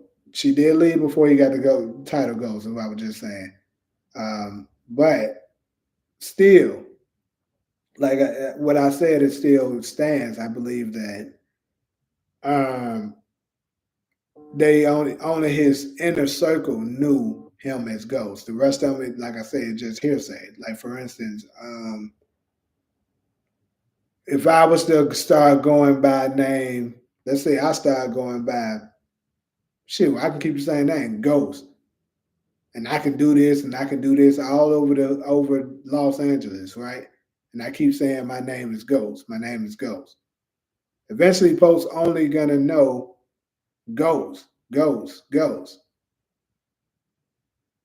And you know how stuff gets spread like wildfire when folks hear things. Man, I heard Ghost did this. I heard Ghost beats 10 niggas' ass and throw them out into the pool in 6 seconds. You know how niggas exaggerate shit all the time.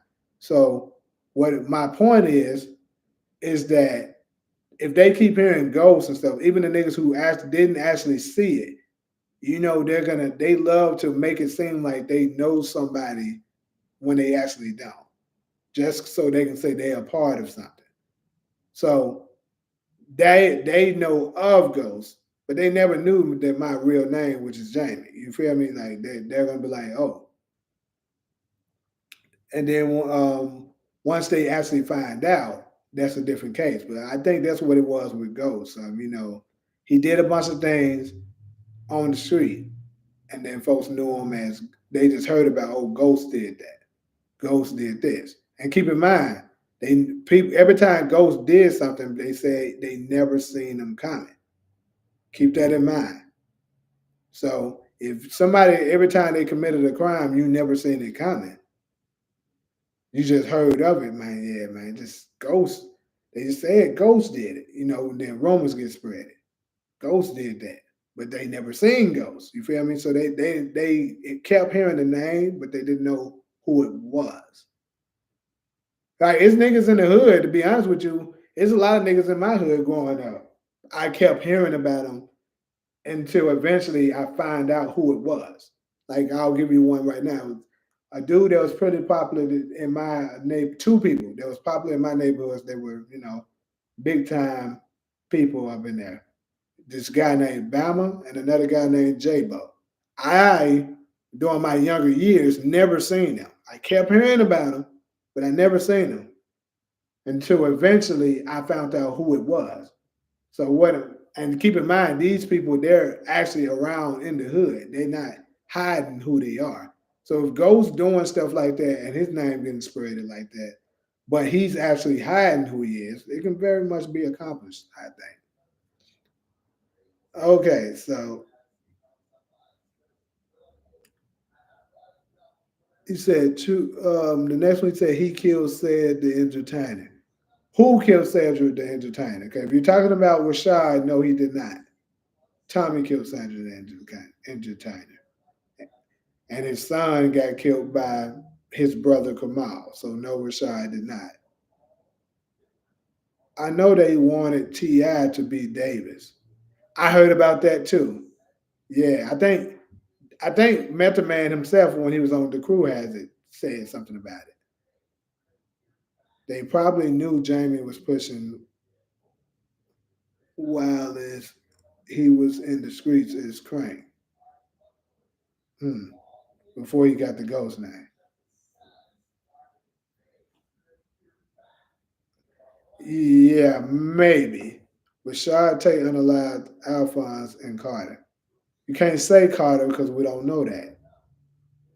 Maybe he'll get, but that hasn't happened yet. So as of now, he only killed Alphonse. What was the reason you think Ghost had to kill Breeze?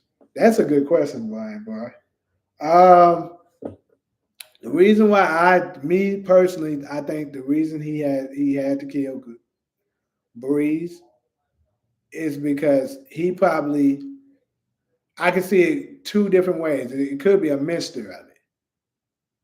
I think Ghost had his idea for the expansion that he ended up accomplishing. Okay, if you can remember, Kanan said in episode was that 8 of season 2, he was like, Sean, I was the one in charge of everything then. Me, Kanan. Ghost had told me kept coming around, telling me I was stuff I wasn't down with. So there means that even during that time period, Ghost had an idea to expand. Also, how we noted that his idea to expand was what he was pushing when when Kanan first came into Ghost's crib in what was it, episode 3 of season 2. He was saying, "Damn, y'all was living like George and Wheezy for real. Y'all doing better with me inside than y'all would have did with me on the outside." So that proves there that that's what Ghost was trying to get him to do, but he just didn't want to listen. He was so fixated on just working the corners. And I believe it's possible that Breeze had that same mindset because keep in mind they said he had the same routine.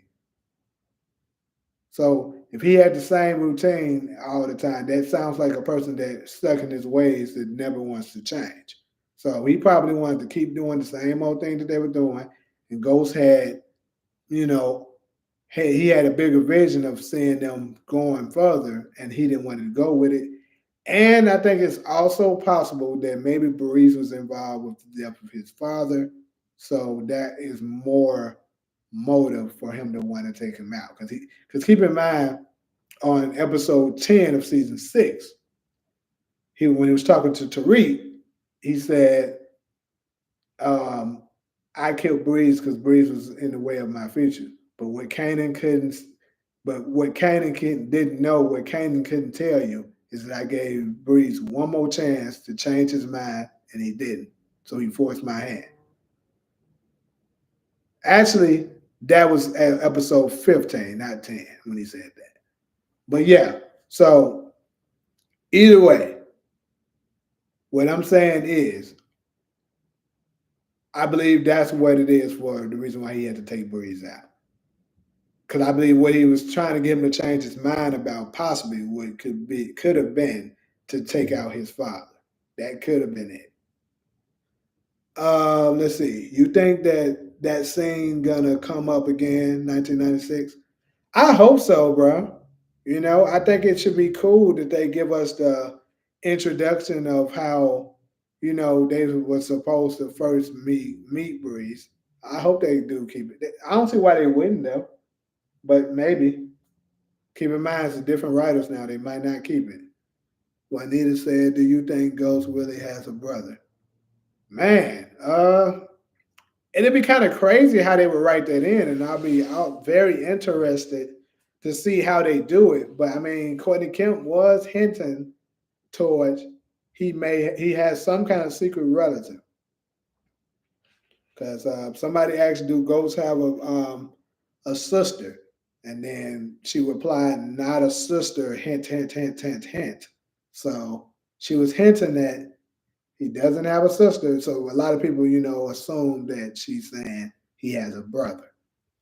So with that being said, whether or not the writers that's over the show now will choose to keep it, I would say they probably would. So if I had to answer it, I would say he probably does. It would be interesting if Kanan had a hallucination scene with Breeze while in prison, while Tariq had an hallucination scene in prison with Kanan. Hold on, let me read that again. It would be interesting if Kanan had a hallucination scene with Breeze. Oh, okay. So you're saying when Kanan went to jail, he had a hallucination scene with Breeze.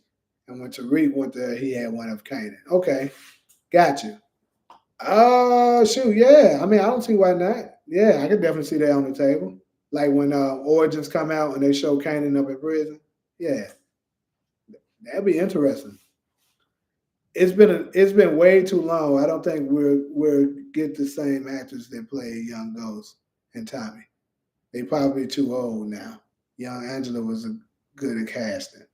Yeah, I mean, me personally, I think they're gonna go with different actors too. But I think I was thinking she was asking. Um, I was thinking he was asking. Are they still gonna do that particular scene? Not necessarily retaining to the same actors. I could be wrong. Correct me if I'm wrong.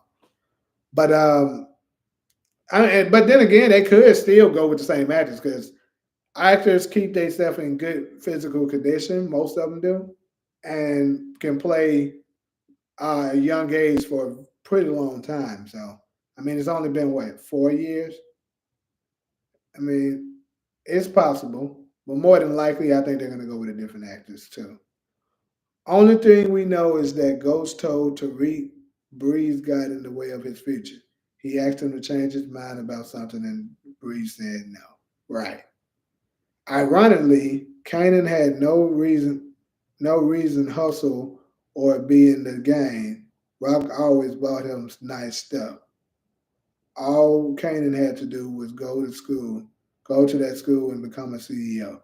Well, Tariq had the same thing. That's why Courtney said Tariq and Kanan seen his young self in Tariq. That's another reason why he took a liking to him. It sounds like Ghost killed him to his a bisexual encounter, huh? It sounds like Ghost killed him to his. Yeah, you're gonna tell me what you mean. I think you got a typo. Origins will start with Ghost and Tommy already shooting Breeze. I hope not. Unless they kind of give us Breeze already in Raising Kanan. I'm actually watching season 2 of Power right now. To me, hey, that's a question I got for everybody because I know what mine is. We're talking about just the OG Power. So seasons 1 through 6.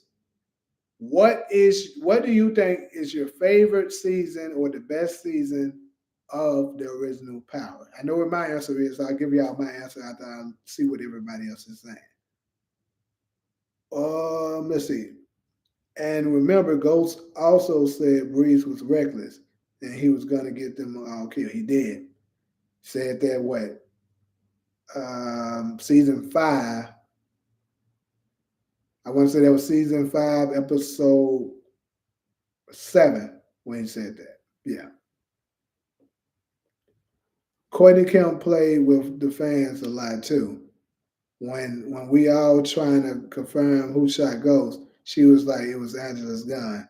She liked to try and throw us off a lot and not sure about. But on God, she finessed us with that, bruh. On God, she finessed the hell out of it.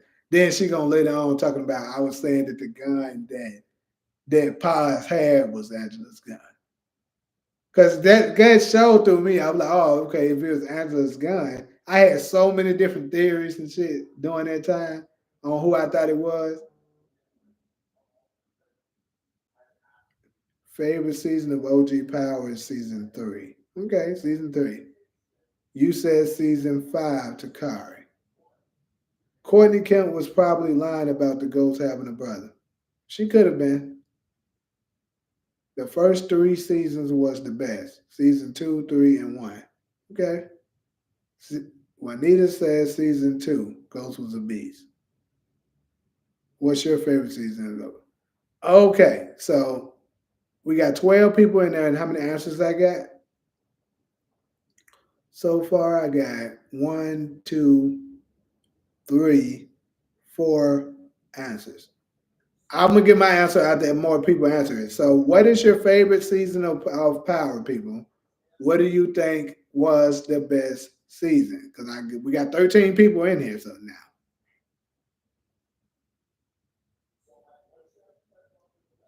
how many times y'all rewatched all of OG Power? Man, I can't even give you my answer. What I can say though, if I had to give you a rough estimate, are we talking about all the episodes in total, or are we talking about like each episode, how many times we watch each episode? Because I can give you the answer. That's the reason why whenever y'all talking about something, I can go exactly to what season, what episode it was, because I know it like that, bro. That's how many times I watched it. Ghost never mentions having no brothers or anything other family aside from his father and Uncle Gabe. That's true, but hey, before season 6 came, he didn't even mention Uncle Gabe. Season 1, 2, and 4. You gotta pick one, Gladney. All episodes, total rewind. Man, I probably don't see. Let me see. This is how I'm gonna say it. Of all the episodes in total, I would say I for sure have seen each episode at least 10 times. Season 4, I probably seen each episode at least 20 times. Season 6, close to the same. You said your favorite season was 4. Got it. Marcus said he's gonna have to go with 2 or 3. Give me pick one. Season 1 had the best soundtrack. Hmm.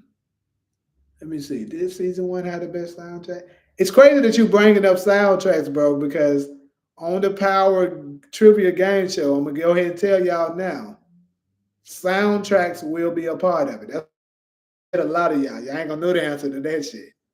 But I'm looking for everybody that's in the live now. If you plan on participating in the trivia game show, that's your hint now. Be paying attention to soundtracks too, because that's gonna be in there.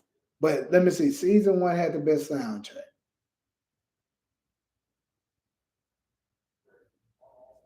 Hmm. Let me go and take a look real quick. If you might have a case with that.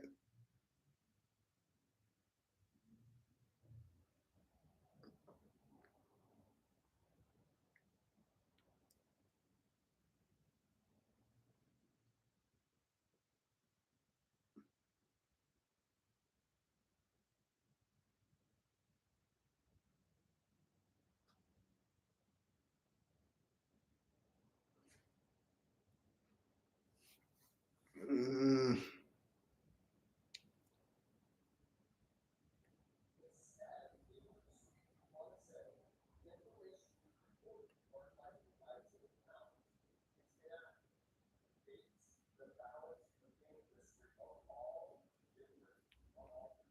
I don't know, bro. I'm gonna have to. Actually, I think I'm gonna have to go with season 6 for the best soundtrack.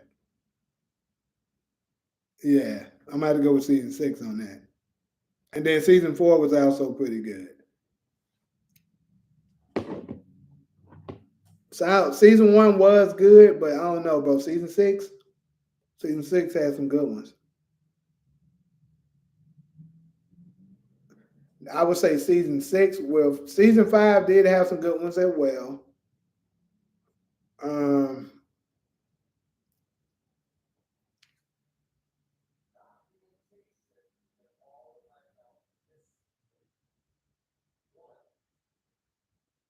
mm, yeah.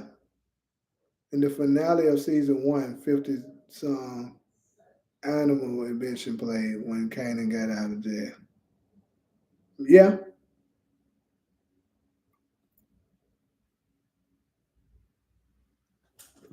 Look like some people know soundtracks. I thought I was gonna be able to get y'all with that. That's crazy. Yeah, man, cause season 6, I don't like no Mon Champa's lad, nigga. Oh boy. Hey, it's crazy. I see it a little bit. That's the first one though. Ain't nobody ever said that one, but hey. Right. Season 4 soundtrack was pretty good. I think that's number 2, honestly. Me. I think it's season 6, then season 4 for soundtracks. Cause me being the power nerd that I am, I actually got the soundtracks and stuff, most of them here. Let's see. For season 6, you got um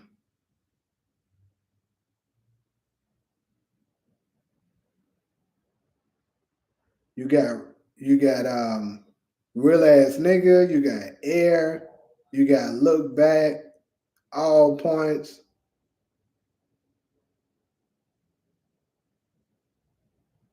Uh when the truth hunts you down, you got Saturdays with Big Crit. That jam was hard. The Remember song.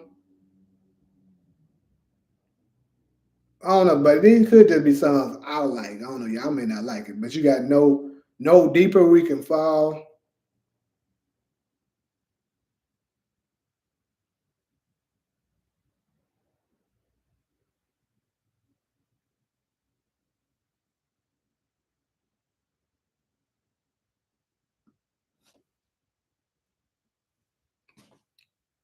In between, yep.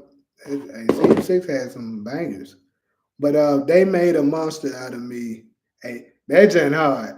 They made a monster out of me when Ghost and Tasha went to jail. Yeah. Well, actually, Tasha didn't go to jail to that song. Ghost Ghost went to actually Ghost didn't go to jail to that song either. He went to jail to what's the name of that song? Damn. Unknown. He went to jail to Unknown. Monster was when he the first episode of season 4 when he was already in jail and they was processing him. Tasha went to jail. I guess you're talking about when both of them when they were in jail, but you said went to jail when they were being processed. Yeah, they played Monster for both of them. True.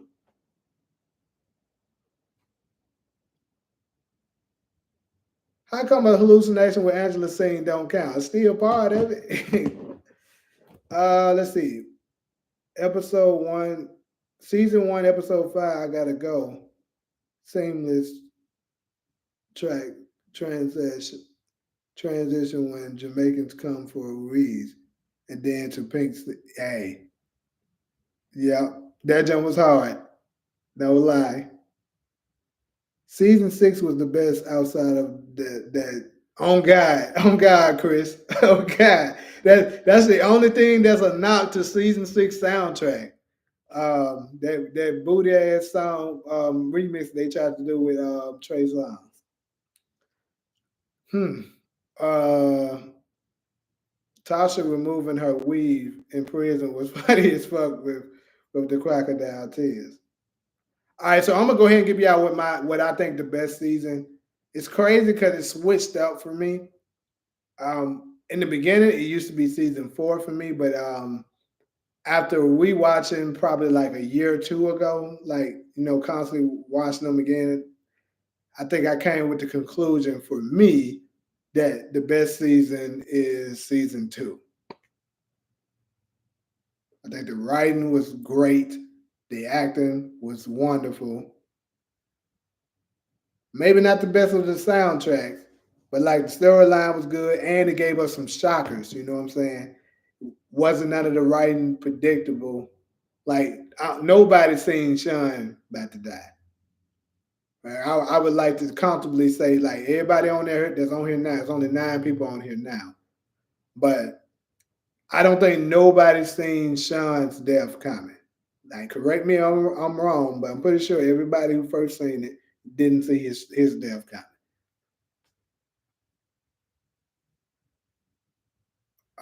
Trey Songz Big Rich Town should have been Power Book 2 Ghost. And don't do that, nigga. Oh, no.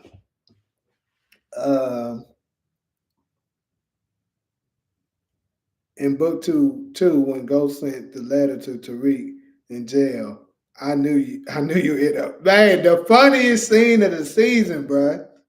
Knew you end up here, little nigga. Robert, you below. Shit was hella funny. Interesting the way Joseph switched up the Tommy character after season 1. What do you mean?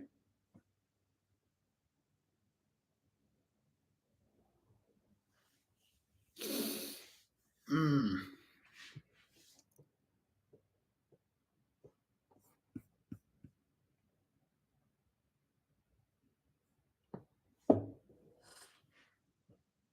Tommy still dumb as fuck going by his real name in Chicago. Hey, yeah, he definitely should have told them a different name. His whole demeanor, speech, and all.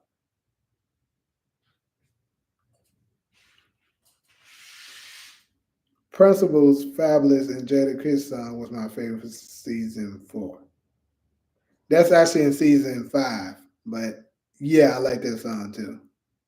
Cause that was season 5, episode 1, when Dre was approaching Ghost at the end of the scene right after Rainer's funeral.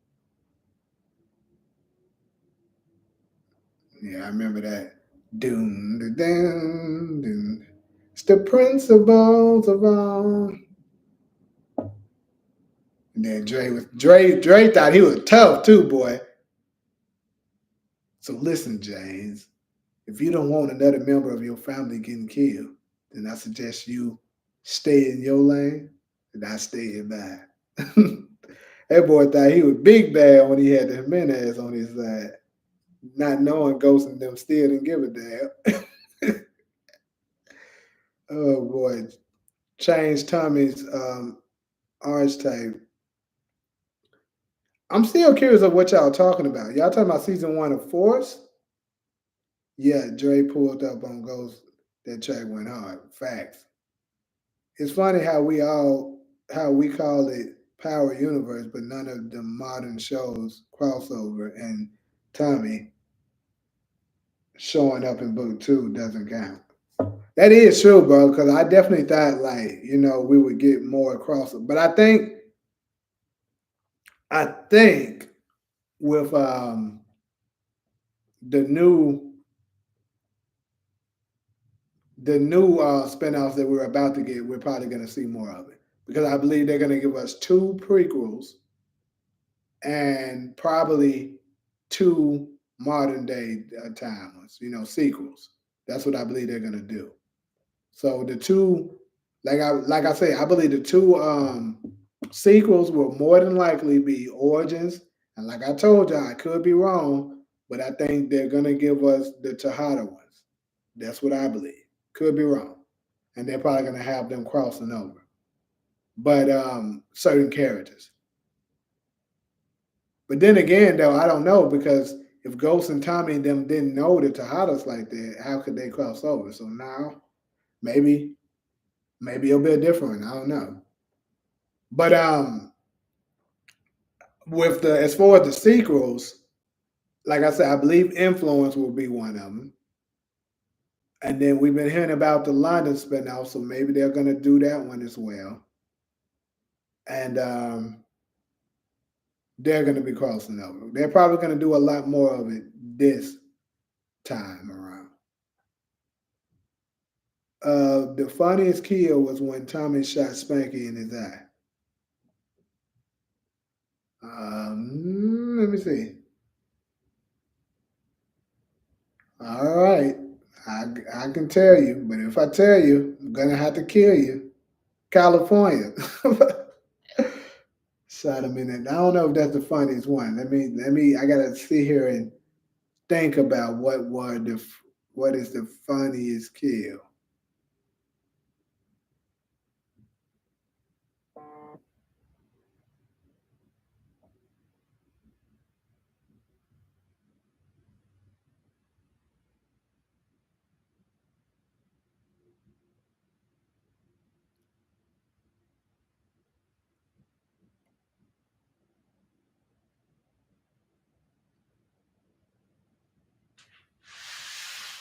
Maybe we'll let it go because I'm wrecking my brain too much. Tommy should have went to California instead of Chicago, but blame the pandemic for that. You think the pandemic was what stopped them from going to California, or do you know that to be true? People don't remember that Dre actually shot Ghost. I remember it, but like Tommy said, good thing Dre's BA can't shoot for nothing.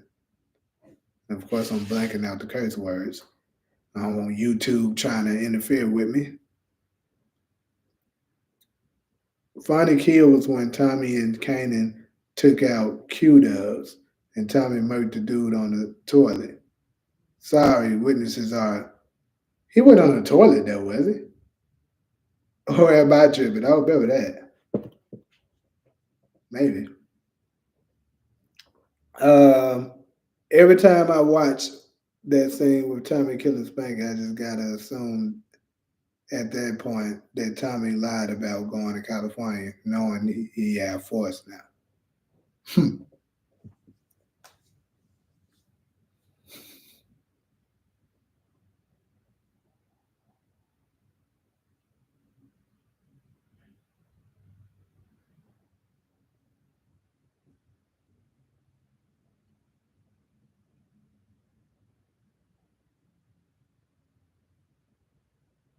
uh,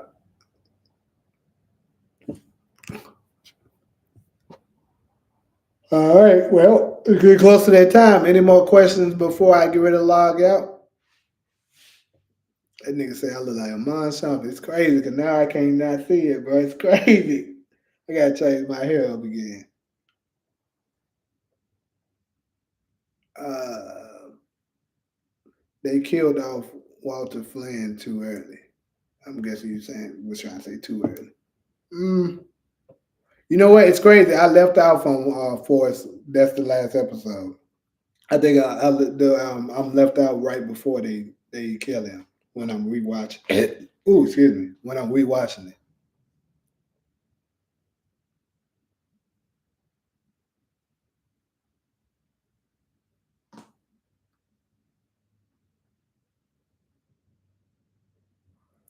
Um, I don't know if I'll say they killed him too early. I knew they were going to kill him. I'll say that. Like I knew. Like that's another thing for me with Force. Like I said, I think it's better than I originally thought it was going to be. But at the same time, I think it was another reason why it's not for me is that I was able to predict everything that was going to happen, and I shouldn't be able to do that if you have really good writing. Tasha, a villain or a victim? Villain, easy. The fuck. I didn't mean to spoil it. No, no, no. I had already saying it. You didn't spoil nothing. I already seen it. I was saying I'm rewatching it, and I was getting right before it happened again. Um, when Kanan unalived the Torto's locals riding the bike was hilarious. I don't know if he was part of the Toto's locals. I think he was a Taino. Yeah, because the Tainos that's Cristobal's people. The Todos Locos was Urio's people. Who more of a villain, Ghost or Tasha or Tariq? Hmm. I think we talking about what. I guess it depends on what time period we're talking about. In the beginning, for sure, it was Tasha and Slick at the end too, because Ghost didn't start really becoming more so the villain until the end, really season 6, where he kind of became the villain. And at the same time, in my opinion, he still wasn't the villain because um, it was more so him trying to. I think it was more so him just giving up on them. Like they kept on, you feel me? Like they kept on not listening. No matter what he keep telling them, and they just want to keep doing what they're doing. So he finally was like, you know what? I gotta live my life for me, and whatever happened to y'all just happens. Ghost was supposed to meet Ramona at the hotel before he got shot. There was definitely an unseen conversation between them where Ghost told her his plan. I'd agree 100%, my boy. I like book 2, but it lacked having actual street aspect. Like we got the GTG, but they were a joke. We needed RSKs to. You right, bro. I didn't ever think about that, but you definitely right. It's no gang or nothing like that. That's really there. No RSKs. Like the original Power got the RSKs. They had the Totos logos. They had the Tainos. The what's another group I'm forgetting? Like it was a couple of them. And right, the book 2 ain't got nothing but what the Tahadas. The GTG was there for a very small part, and like you said, they were a joke.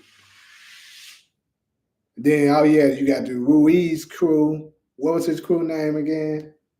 Um, Sadado. Mine said bring back Lace. That nigga ain't got no purpose. Safe to assume Ghost was a villain before season 1 OG Power. Man, I don't think he was a villain, but I don't know. I mean, killed Breeze, set up Kanan. Him and Tommy did grimy stuff to the triads. Hey, he ain't lying. You ain't lying, bro. I think you just made a good case. That nigga was a villain. That's crazy. For book 2, I wanted to see Kane building up his own crew from scratch, and Tariq and Braden involved with street stuff this time instead of always at school. Yeah, definitely would make the storyline better. If Ghost didn't take out Roller, would we get Dre? That's a good way to think of it. Something I never thought about. Uh, I think we probably would still get Dre because I mean, maybe you're talking about from the writer's standpoint of needing him, or like if we're just talking about the characters coexisting. I mean, because 50 Cent having his right hand man still was necessary because you know he needed somebody to work some angles and stuff for him when he got out, and he didn't really have nobody else. The whole purpose of him trying to get Roller eliminated because he was trying to weaken the Ghost's strength. Uh, can you go live tonight? Book two returns. Absolutely. That was actually a plan of mine. I'm glad you mentioned that. Yeah. So what I'm gonna start doing for each episode to come out, I'm gonna actually go live and watch it, and that way we can all, see it together, have our discussions and stuff, right after the show is over, and then later on, I'll do my recaps and stuff like that. Yeah, that's actually a good idea, and that was something I was definitely considering. So with you saying that, yeah, I'm gonna go ahead and do that. Roller was 100% loyal to Ghost. Absolutely, bro. Like he really lost a real G once he killed that man. It was sad. It was like I said, Roller was the same as Scrap was to Rock. Uh, if Ghost or Tommy died, Roller would have probably looked out for Tariq. We were robbed of a potential brotherhood. Facts, facts. I do think that, bro, because you could tell the type of nigga Roller was, bro. He was just genuine. Yeah, he definitely would have took care of their family. I think he would have. Power Book Two Ghosts had the BSKs. Man, get up out of here with that. That man said the BSK. Talking about the same BSKs that rolled over in one episode. Trash. No problem with Nita. Yeah, we definitely gonna do that. But since I got dang, I only got six people in here now. But what other shows do y'all watch that y'all may potentially would be interested in me adding to the channel?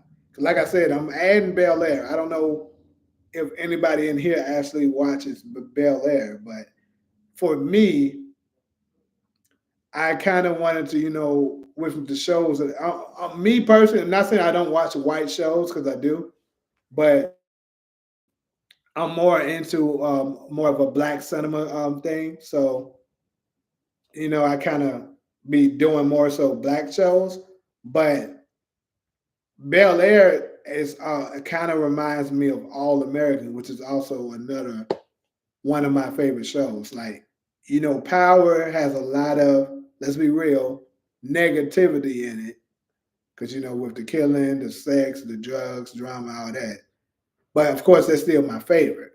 However, I do still want to have shows incorporated where I also, have more of a positive light into it. I mean, of course, all the shows have drama, but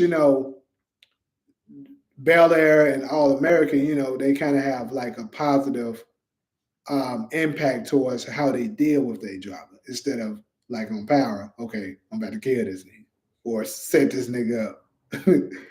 So, that's why, kind of create more of a balance. So with Bel Air, of course, we all, I'm pretty sure, have seen the original sitcom Fresh Prince of Bel Air.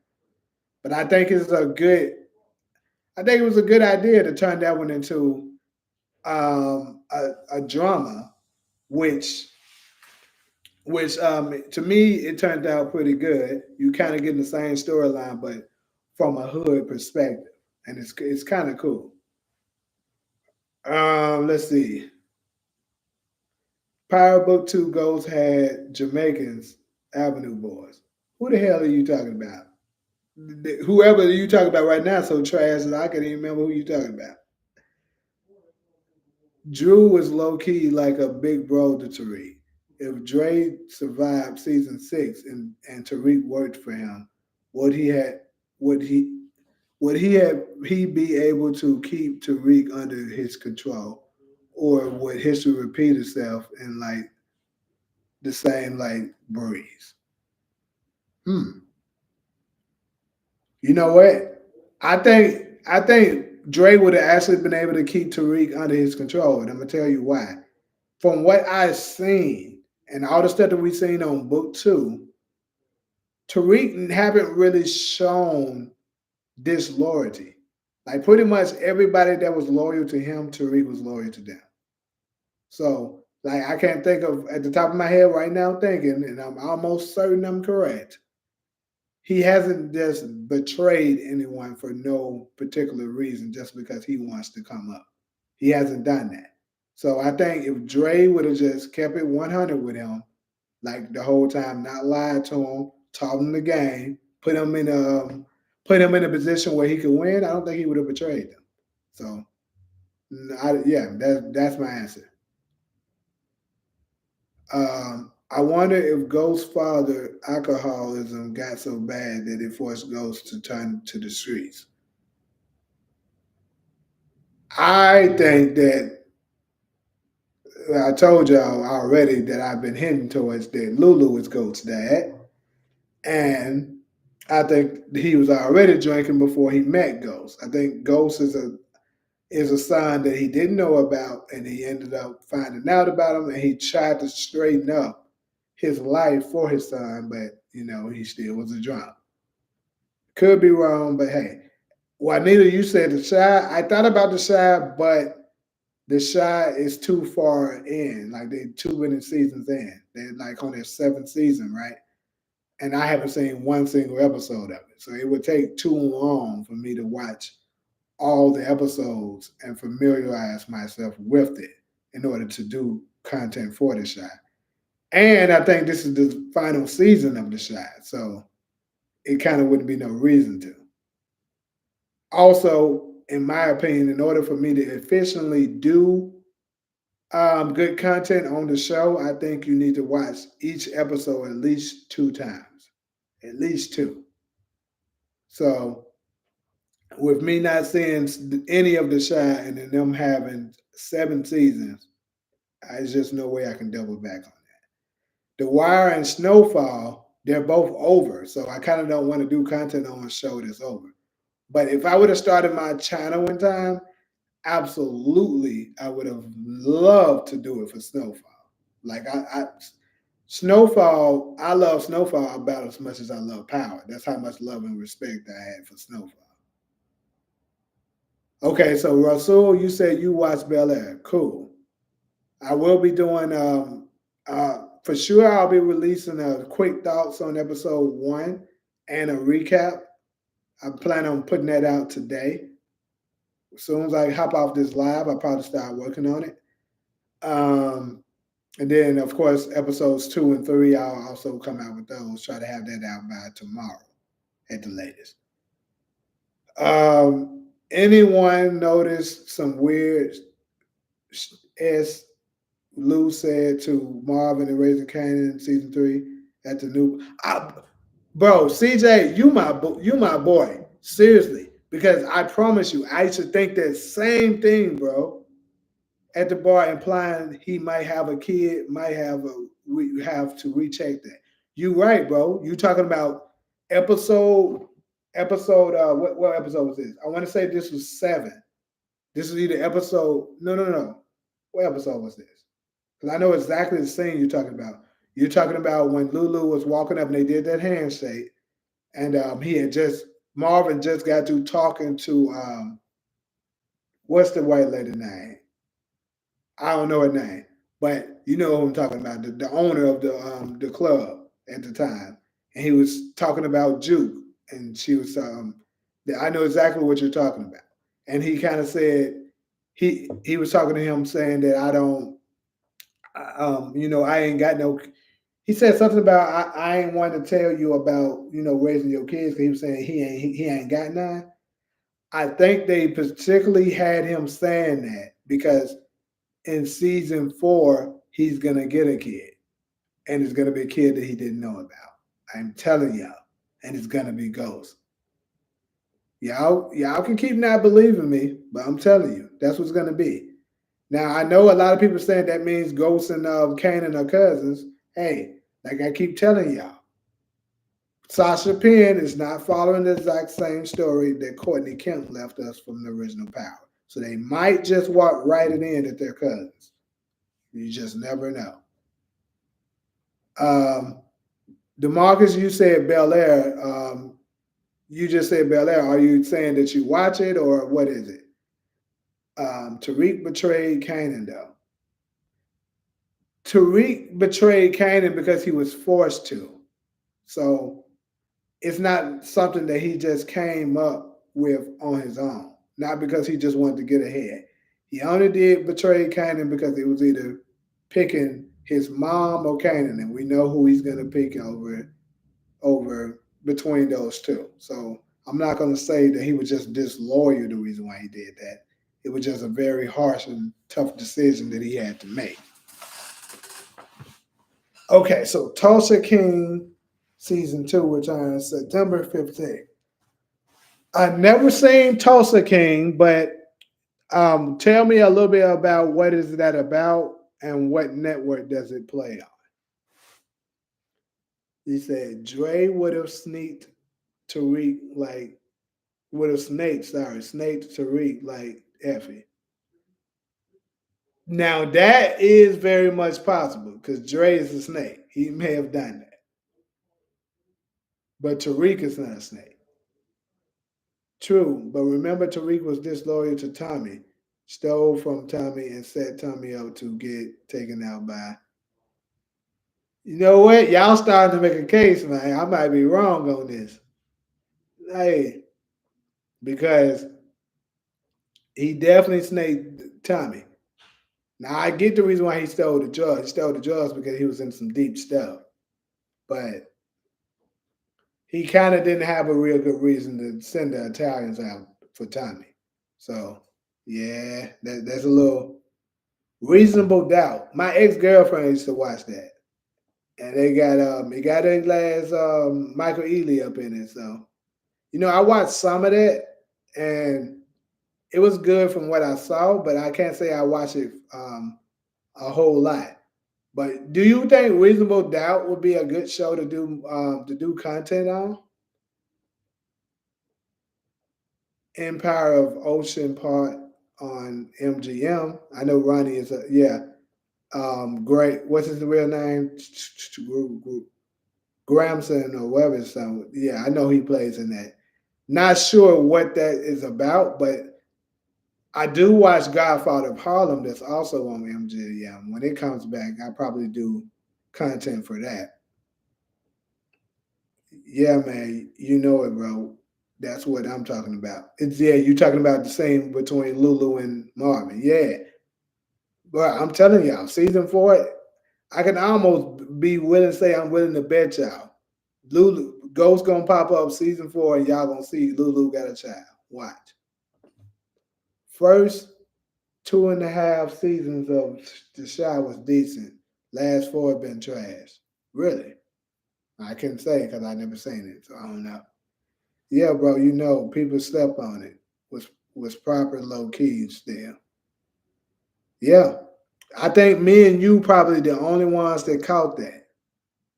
Cause I definitely caught it. The bar that Lou and Marvin owns is a different location from the one Uncle Gabe and Ghost Pops own. Unless that gets rewritten too. No, we're not saying that that's the same bar. We're not saying that. I don't think they're gonna rewrite write it. What I think is gonna happen is that they're gonna end up getting another one that's gonna be up in because this one right here is I think is in Manhattan, and the one that he got is gonna be in Queens. So yeah, we're not saying that. We're just saying at that scene where they was at the bar, Lou kind of gave us a little clue, saying that he don't know what it's like to be a father. And I think why else would they have him saying that? I think they're putting that in there because they're going to hint towards that next season he's going to find out that he is a father, and he just said no. Keep in mind, this not the first time that we've seen this. Look at D-Mac. D-Mac, JP didn't know about D-Mac. Um, what's another time? What's another case where we seen somebody where it was a son that they didn't know about? believe it's another one. My mind just messed up right now. I can't think of it. But either way, we know for sure we got D Man. I think they're gonna run that again by saying that Lou didn't know about Ghost. Cause and look, here's another thing y'all can put in the books. Put me on record saying it. This is what you're gonna do. It's gonna be on one of the episodes that they reveal it. Probably gonna be like mid-season finale, episode 5 or something. It's gonna say previously on Raising Canaan, and that scene that me and CJ is talking about right now. They're gonna show it when they can say previously on Raising Canaan. He be like, "Yeah, I wouldn't know what it's like to be a father. You know, be a father. I don't know exactly what he said, but y'all know what we talking about. They're gonna have him repeat that line in the previews just to show you in that episode that that nigga got a son. I guarantee y'all. Thank you, DeMarcus, for telling me that white lady's name. Her name was Shirley. You right. Tulsa only got one season so far. So far, do it? I don't know. What's up, my boy, Young Champ? Let's go. What's up, folks? Still need to know who the F Uncle Gabe is. Yeah, I mean, I don't know exactly who he is for sure. He could, like, we got speculation that he could be Marvin, or he could just be an uncle that from another side that we don't just didn't know about. Tariq was a big snake up, wild shot, but taking it further, could say Lou's kid is already a teenager, younger than Cannon. Yeah, because Ghost is younger than Cannon. That's what I'm saying. Cannon at this particular time period right now is 17 years of age. By going by what Ghost said and putting all the context clues together, at this time period, Ghost can be no younger than 11 and no older than 13. If I had to guess, I believe at this particular time, Ghost is 13 years old. So I believe Ghost is 13, and he's gonna find out. Lou is gonna find out that he has a child, a 13-year-old son that he didn't know about. Now I know a lot of people was trying to tell me that Lou's not old enough to be Ghost's dad. He absolutely is. So get that narrative out your head. Let's see. Marcus, what's up, my guy?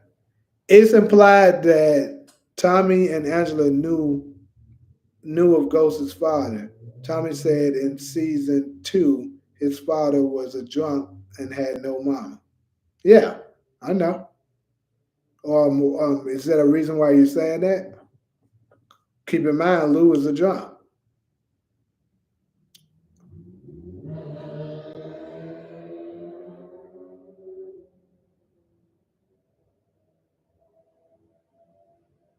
Oh, you're asking about? Yeah, I would know. Demarcus would know how many seasons Tulsa have. I have no idea. So there's another one that says Tulsa was good. Okay, maybe I'll check it out. But again, what network is Tulsa on?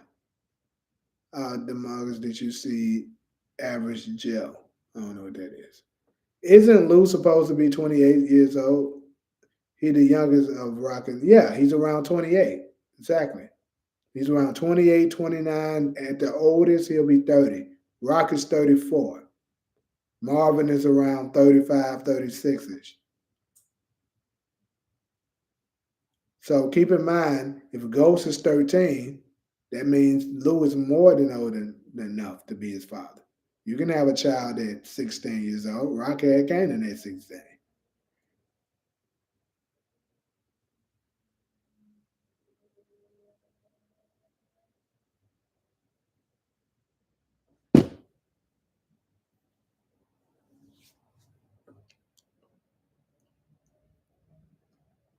Let's see. I reckon Ghost, aka Crank, is Lou's kid.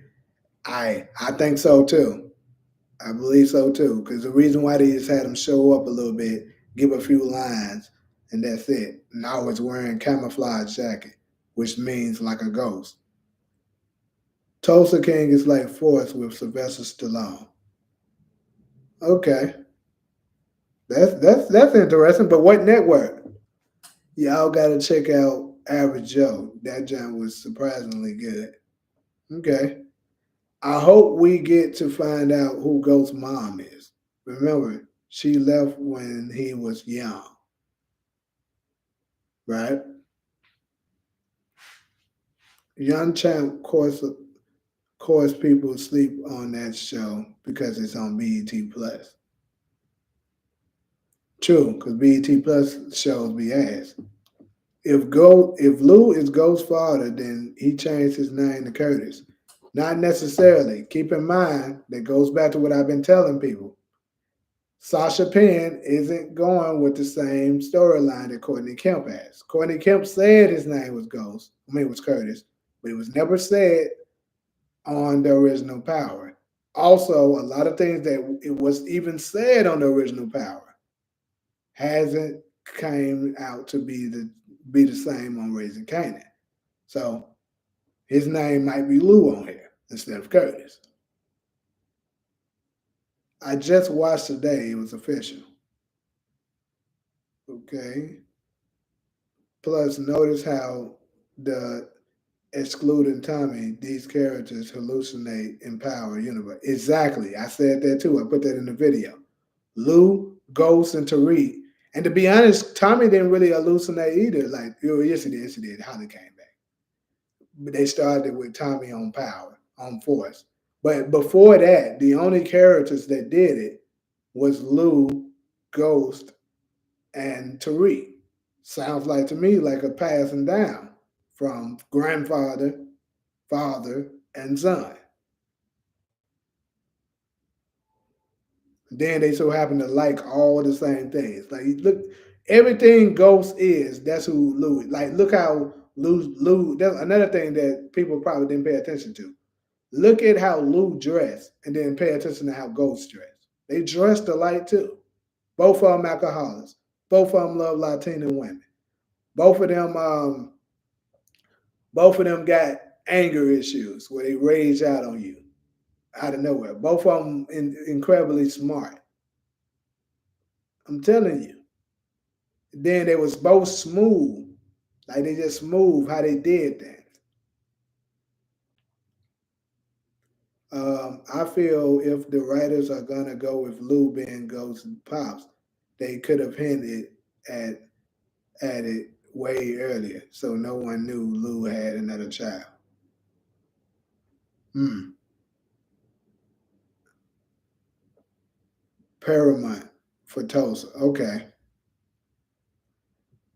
You know what? I can't believe I asked you that. Yeah, I live right next to Paramount. Like literally, if I showed y'all the outside of my apartment right now, you gonna see Paramount Studio. It's crazy. And Tulsa King is right all over there. And I'm sitting here asking y'all what network is out. That's just that is it. I just caught that. It show all over that shit. Damn. Anyways, you right about that. I'm right about what, Juanita? Also, notice in the scene in Raising Kanan season 3 when Ronnie pulled up on Kanan talking to Crank and the fat kid, Annabelle, future Taino leader. You think that's who that he was talking to? That's crazy. Crank disappeared from. Yes, bro. I did notice that. The nigga just vanished. Like the nigga was there and then he was gone. Now call it a coincidence all you want, but the nigga did just disappear out of nowhere. Courtney Kemp said Ghost's mom was a nurse and his pops were being extorted by Kanan and Breeze. Did he say by Kanan and Breeze? Did she say that? I would like to find that interview and confirm that because I do recall hearing something about the mom being a nurse, but being extorted by Kanan and Breeze, I don't know about that part. Monet had hallucinations too. You're right. There's something new. That's something new though. In the older, think about it. In the older power, original power, nobody had it but Tariq and Kanan. And in Raising Kanan, nobody has it but Lou. So Tulsa King is on Paramount. Yep. Crank already looking like he 16 years old already. I mean, some of the times in shows, characters can be betraying something that they definitely look older than. Like I said, around this time, Ghost should be around 13. Could that guy Crank pass to be 13? Maybe. But what they probably gonna do is do some time. They might do a time jump. Like they might jump 2 years. So since it's 92 right now, I can see them skipping to 94. And then um then he'll be anywhere between 15 to 16 years old. And right, that's not right. I just thought about it. He can't be 30. You're right. The Crank dude does look a little too old because Ghost had to have been around 16 in 96. So 92, he had to be around 12, 12-ish, 12-ish to 13. I mean, still, yeah, still around that same time, 12, 11, 12, 13, something around that age. But either way, though, like I was saying, though, if they skip to 94, and let's say the guy Crank would be then, like I said, 15, and that would make Kanan 19. So that would match. And I say the guy he can pass for a 15-year-old. Let's see, man. I hope they stay consistent with the character's age. They said Kanan is older than goes by a few years. Crank look about the same age as Kanan.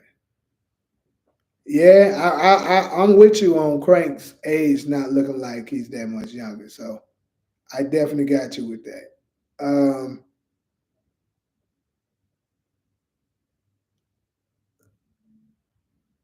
yeah, that's the sticky one support game. Hoping that's a casting issue. Yep.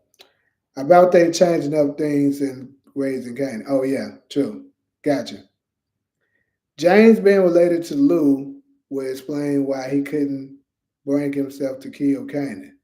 Every time Tasha would bring it up, he shut it down. It would, because they're cousins.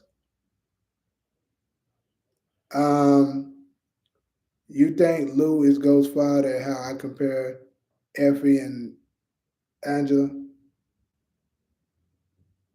Uh, I'm not sure exactly what you asking.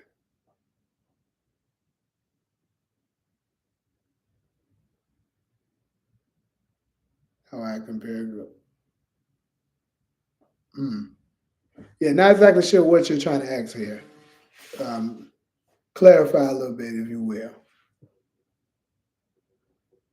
I know people keep saying that white boy is Tommy.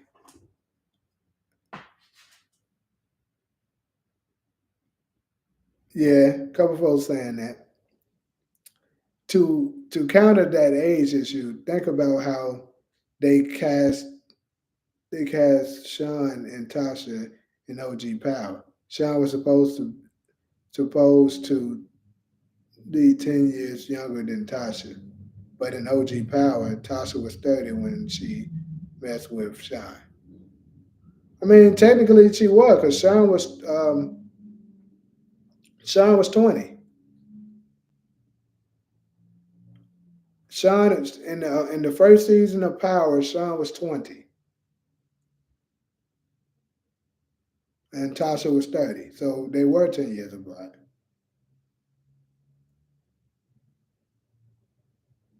Sean was supposed to be 24. I don't know. I don't know about that. You said white boy is Tommy. Could be. Wow, jump down to 2 views now. Only 2 people left. Did they kick y'all out or what they happened? Jump to 2 views quick. The pager Kanan gave Tommy in his first appearance had the number 4 on it.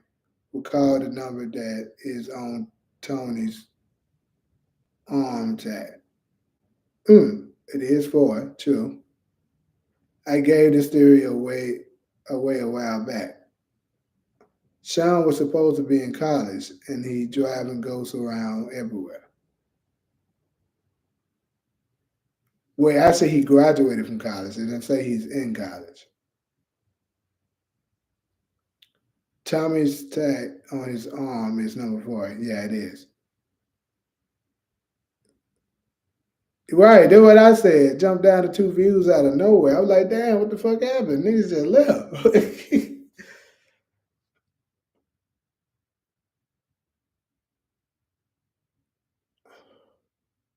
Also, that Fight Club in Book 2 isn't called Fourth Circle.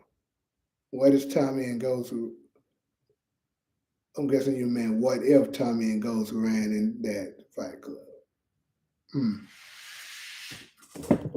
YouTube be playing with numbers. I swear they do, bro. They swear because one while my stuff would be saying one thing, then I check it again, and like the watch hours, it'd be saying 300 watch hours, and then all of a sudden you check it again, they're just talking about 180. Y'all just stop that capping.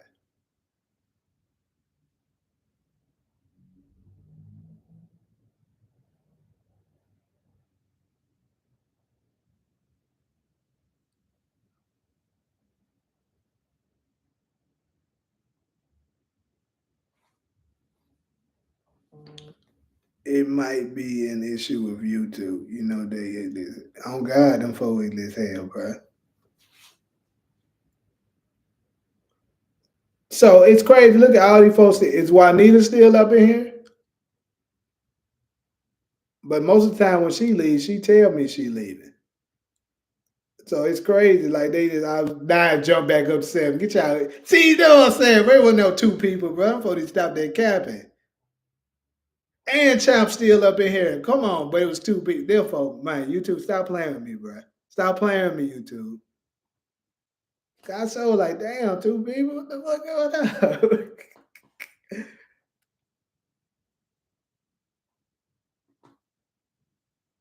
Both Tommy and Ghost got hands. Maybe Zion knows them because he used to look up to them in the Fight Club, in addition to whatever business they were doing.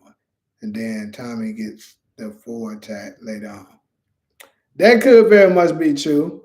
But like I said, if Zion turns out to be D Wid's brother, then that would make him older than Ghost and Tommy. I remember a last screen that said it had 300 likes, and I refreshed it, and it said 10 likes. Man,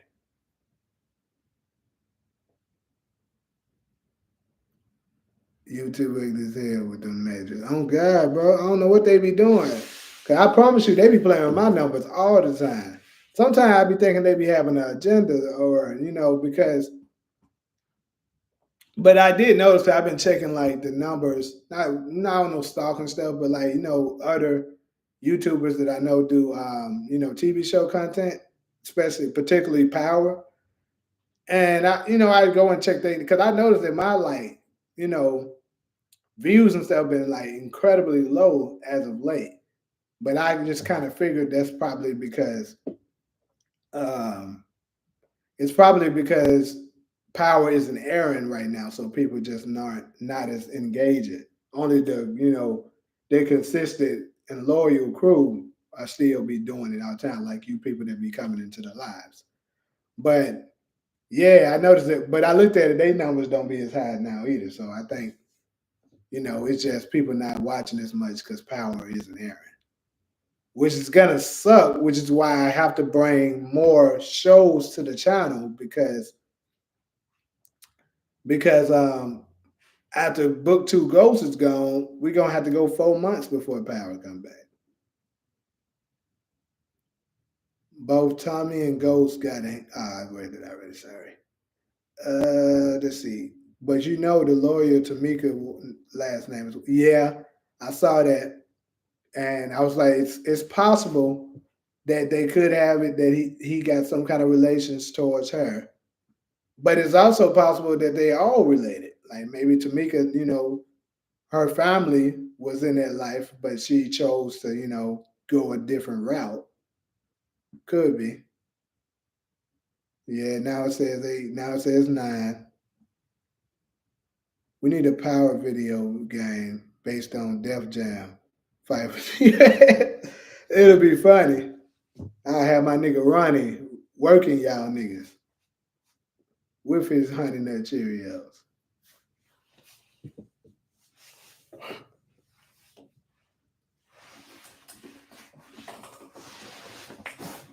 Hey, so support gaming. Do you like do gaming and stuff on your channel?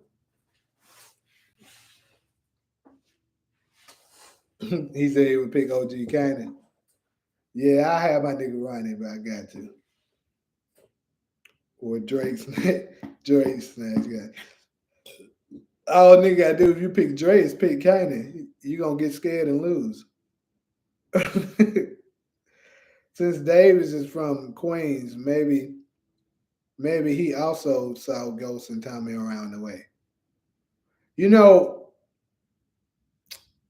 my last live or the live before this, somebody I've been heard this theory, but somebody reminded me of it, and I was gonna make a video on it, but I decided not to do it because I remember something. The people, whoever it was that gave the theory that perhaps Davis was the one that killed Ghost's dad, because you remember he ended up killing someone, and his brother Theo had to take the rap for him. So I was like, you know what? That actually would make a good theory. But the only problem with that is it was said that, he killed a police officer. And to my knowledge, I don't think Ghost's dad was a police officer. So that would kind of debunk the argument. And me personally, I don't know about y'all. I don't know. I know a lot of the other channels don't do it because I know a lot of other channels, they just make videos just to make videos. Like you can easily debunk it very easily if you're a real fan of the show, but they just be putting out videos because I guess they just trying to get the views to make their money. But for me, if I can't see the theory coming true, I'm not gonna make the video unless it's a fan theory and they ask me to do it, and I'll put in the video and I'll announce, in the video title, and I'll announce during the video that this is just a theory that a fan had, but I don't necessarily believe it. I'll say that. So, but other than that, like I said, I don't really like to make videos on things that I know it's a high probability that it's not, not going to come to pass. Because I don't want to mislead anyone.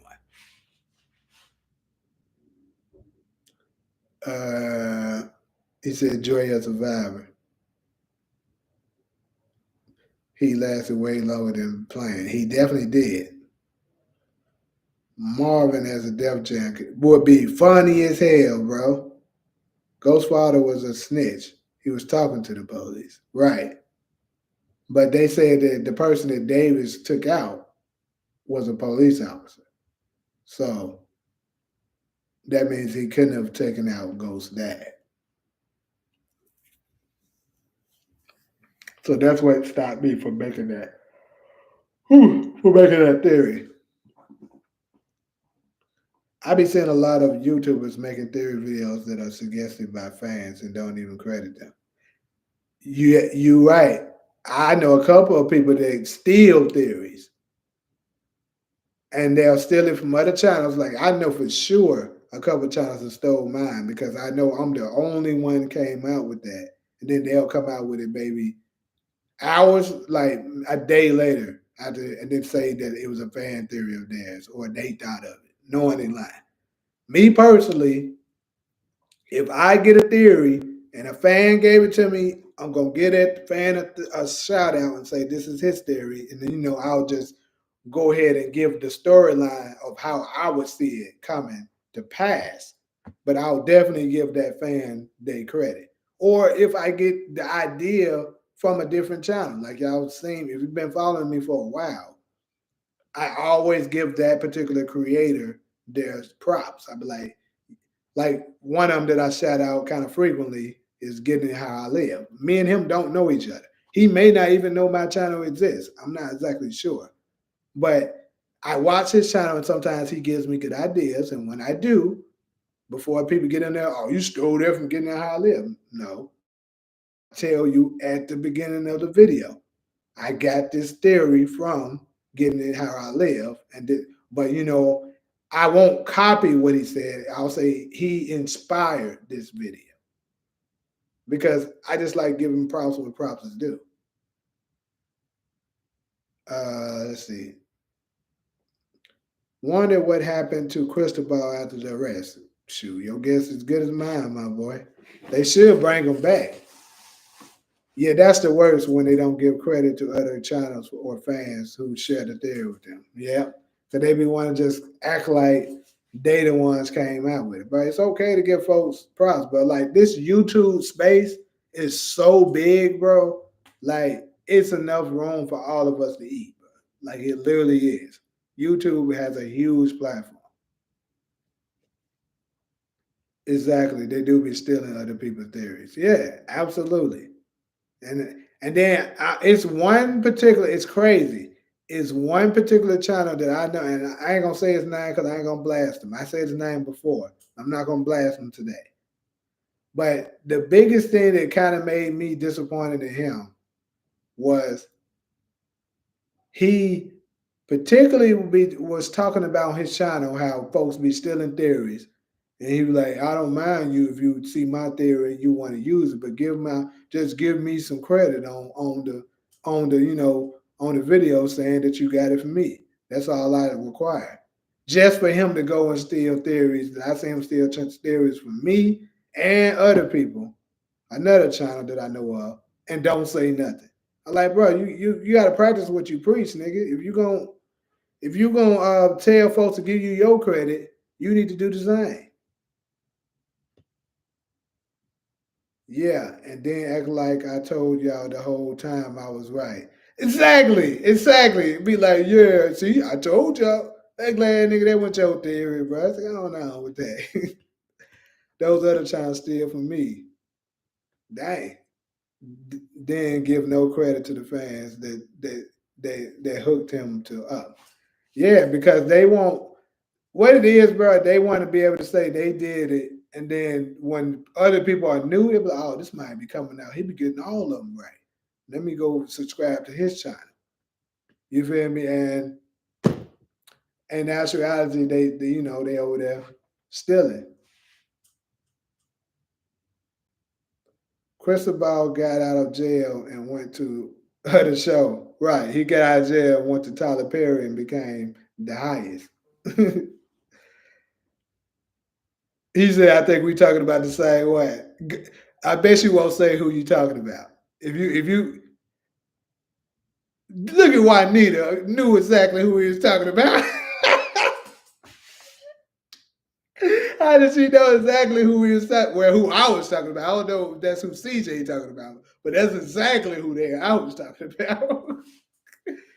Yo, we share the same disappointment with the same YouTuber. That's a shame. So you are talking about him. That's crazy. No, he didn't take out Carter's wife. I'm gonna tell you that because they said it was somebody. They said Carter's wife ended up getting hit by a rival gang person. They was trying to get to somebody that was on a stretcher or something like that. Remember, Davis actually told the story to Tariq himself, so I'm pretty sure that's not who he took out. But yeah, bro, back to that nigga. That nigga be stealing, boy. That nigga be stealing. I know two of them that I can think of at the top of my head. He stole more than two of my theories before, but two of them for a fact he stole. The first one The first one he stole was when I made the theory about the lady that what's his name, Big Country and Brains tried to rob on the original Power. I made a theory that that might be Carter's wife that Tariq was involved with, but Demarcus was the one who gave me that theory. So I gave Demarcus a shout out and said he was the one who helped give me this particular theory, and then I made the video. That's what I always do. If you give it to me, I'm gonna give you your credit. And then literally a day later, this nigga came out with the same one. Like, he go another a theory that I came out with that one that somebody kind of mentioned to me, and I thought it was a good idea. Man, get your glass. You know you stole that shit. And then the second one that I could think of at the top of my head that he also stole was when I came out with the theory that Zion was D Wiz's brother. 2 days later, that nigga came out with it, talking about he was watching, he thought about it, that it might be. Man, get your glass on. You saw this shit on my channel. Cause he the only one that also that made one about that too. No, to my knowledge, no other channel actually came up with it. And he also be stealing theories from Top Notch to Watch. They be getting on him about it too. That nigga be, yeah, fair play 23, 2033. That nigga be stealing, bro. If he see this live and see it, oh well, bro, it's the truth. I gotta keep it real. Like I said, I wasn't gonna mention his name, but Juanita went ahead and exposed it. I was like, hey. And then CG,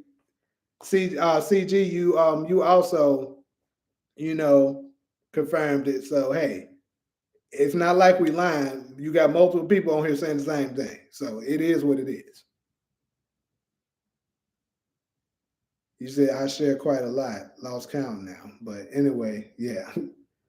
I've made fan edits for OG Power where I do flashbacks of ghosts and other characters telling their parents, and I use book two characters to represent the young vision. I never posted them to YouTube. Too risky. Hey, I'm telling you now, niggas gonna steal it. And you better believe if Fair Play 2333 see it, he definitely gonna see that shit. Their story is not bad. I do what I do know what the elf parents come from.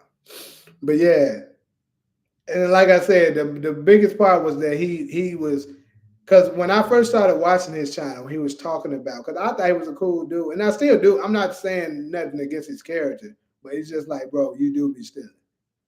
But he was directly getting on people about stealing his theories and not giving them credit, just for him to do the exact same thing. That's my only thing. Like that's coming off that you being fake, bro, because you ain't practicing what you preach. And then he tried to come out and say other folks be stealing his. Like for instance, he said Top Notch to Watch was stealing his because he was like, if you pay attention, I put it out first, and then his will come out a little later. So whether or not he's right about that or not, I don't know. I ain't paid enough attention to it. But for sure he stole mine. That's a fact. I posted them on some Discord and on Reddit. Hmm. If Ghost returns in final five episodes, how we think they'll do it? Hmm. Uh, it's a couple ways for me, bro. Like I'll give you a few scenarios. Um, I can see Tariq end up winning. You know what I'm saying? It look like he on the top of the world, thinking that he don't got everything he wanted, and then all of a sudden, boom, ghosts pop up on him and scares the living hell out of him. I can also see, ghosts coming back, and they reveal that Tariq and him also plant that death thing, and they revealing to us what happened on that particular day, showing all of it, you know. And then I also can see maybe Tariq getting into some deep trouble, or even Tommy maybe. But you say for book two, so Tariq getting into some trouble and not seeing no way out, and then Tommy, I mean, shoot, Ghost shows up, saves the day, and then I think that's going to be a cliffhanger. Like they're not going to give us a whole lot after that. I might have to delete my comments after this. Yeah, you have to, bro, because folks will steal them. I mean, I don't know if any other people are YouTubers on here like that actually do content. I mean, I'm not gonna steal it. If I decide to use it, I'm gonna, let you know and then shout you out, of course. But I mean, I'm not gonna just grab it and just try to say it's mine. And then another thing is like, for me, for the other channels to steal, a lot of their channels are bigger than mine. So if they put it out first, a bunch of the other viewers will see it through their channel, and then they'll think that it was actually his. And then because I know Power Book and Multiverse, he got like 10,000 subscribers, I believe. So I only have 2,000, almost two and a half. So you know he got four times more people.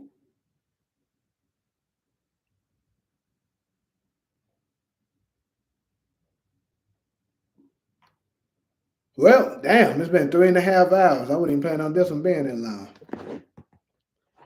But anyways, any other follow up questions, my good people?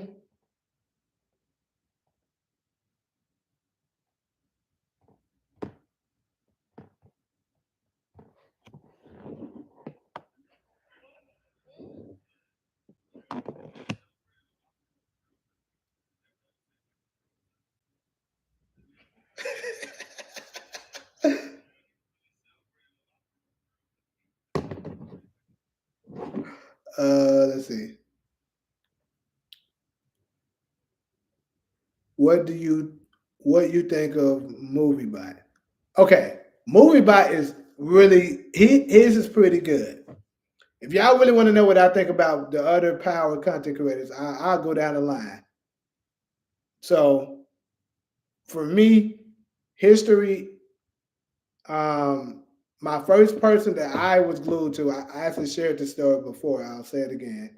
Was Mark Dart. Mark Dart was the first power content creator I used to watch. I also used to watch him for Snowfall and a couple of other shows as well. So Mark Dart is the OG for me. I think I think Mark Dart is the best at bringing information. Like if something's going on with the shows and stuff like that, he's gonna get it out there and report it. But I don't think he comes out with the best theories and predictions. But his edits is good. You know what I'm saying? He's good at reporting, and he the OG. So MovieBot be having the good edits.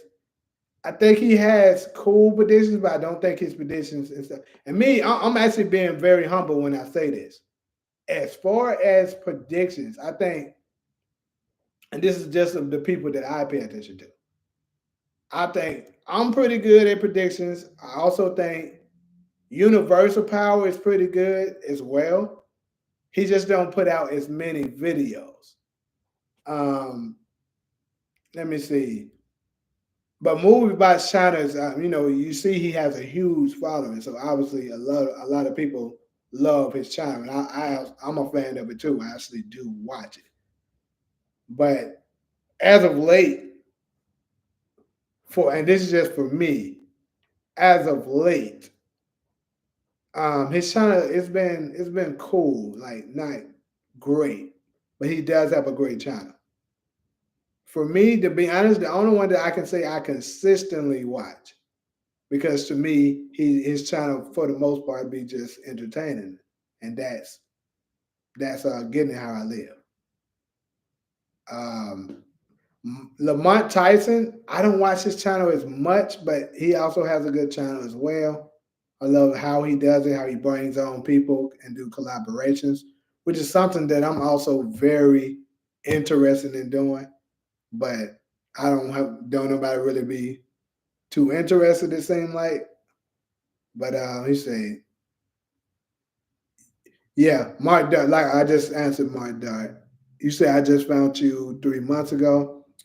Yeah, I appreciate you. Like my channel's only been up less than a year, so I haven't been out very long. So I would say for me to have 2,500 views, I think that's pretty good for me to just been on started out because I first started the new channel because I had one channel and that one got deleted by YouTube, so I started a new one I think in March, but I took a break and then started back working on it.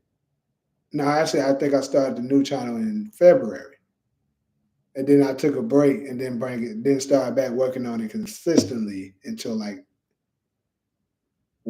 April or May, May really, and then now I'm at where I'm at now. So,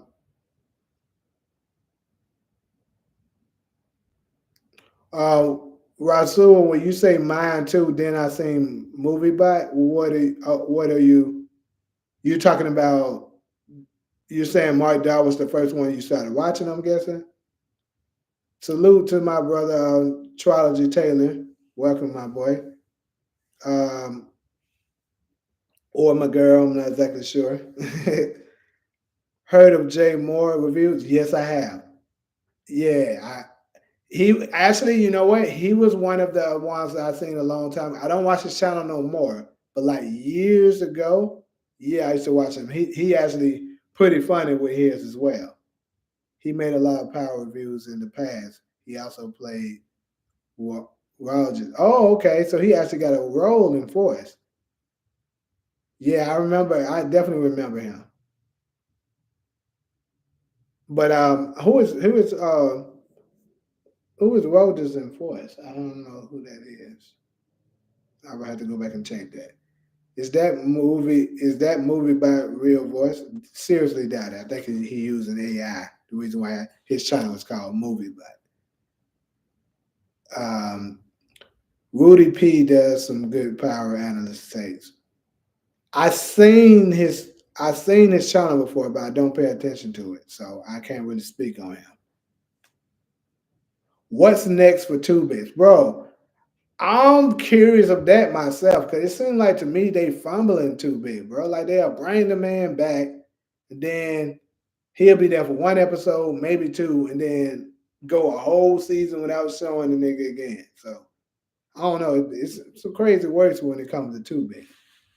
Like a couple of people speculated and said Courtney Kemp um, blackballed him because they used to have some kind of relationship, and Two Bit probably cheated on her or whatever, dumped her, whatever happened, and then now she trying not to get that nigga screen time. I'm not exactly sure if that's the case or not, but that's what was said.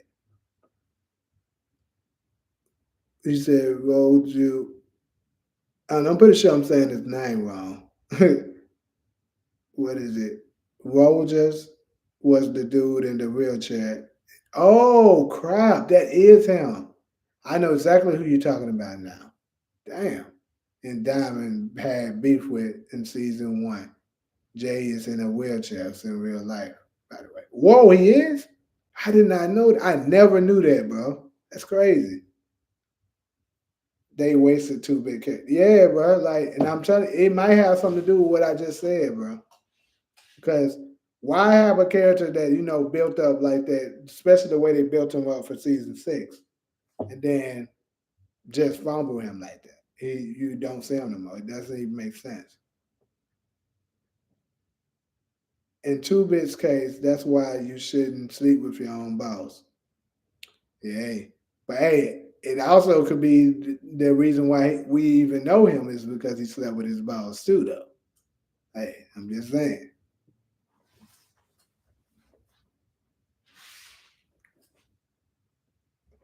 All right, so YouTube said I got 6 views now. Is that actually true or what? I've heard the rumor about Two Bit. Yeah,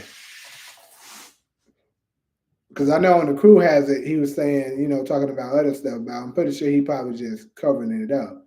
He didn't really want to talk about how he had a relationship with Courtney. But I think I heard Two Bit is related to one of the executive producers. I don't know about that. Could be true. Not sure. Two Bit, if he had more character, would have been a good mentor or hitter for. Yep, and that's what I be saying, bro. Like they could have definitely had Two Bit as like a big homie for Tariq. You know what I'm saying? Like Kane doing the shit he doing. Two Bit could have been Kane and served Kane. But I don't know though. The way they put like Kane got them hands. Kane may would have whooped Two Bit's ass. But if Kane just tried to beat him up, Two Bit would have came back and tried to smoke him. You know that.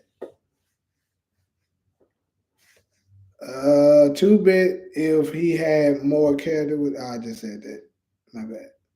Yeah, wasted opportunity for Kane to take shots at Two Bit and to report. Right, bro. Like it was so many people, including myself, that thought since Two Bit is in Tariq's Porsche, that Kane would think that's Tariq and would go after him, and then that's that stage of war between Two Bits and Kane, and then Two Bits is gonna join some forces with Tariq, and it could have been Two Bit, Tariq, Braden. You know what I'm saying? Then later on, Tommy got involved, but it could have been way better. They could have had a much more explosive, action-packed season if they would have went that route. But they fumbled. I don't know who the heck told them that was a good idea what they did, but hey, Two Bit is not a vegan. Hey, ain't nothing wrong with being vegan. That's me too. But it's like they say, it's probably a front. This nigga Two Bit ain't no vegan. Someone had that theory. Two Bit's just a random NPC now. Yeah, loads of people been talking about that theory after season 3, and yeah, I include me, because that it would have been it would what would have made the most sense.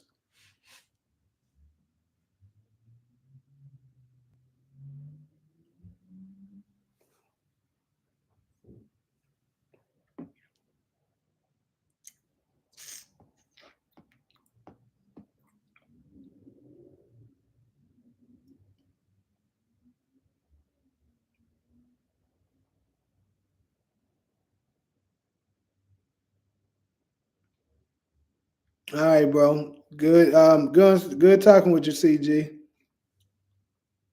Appreciate you, man. Thanks for stopping through.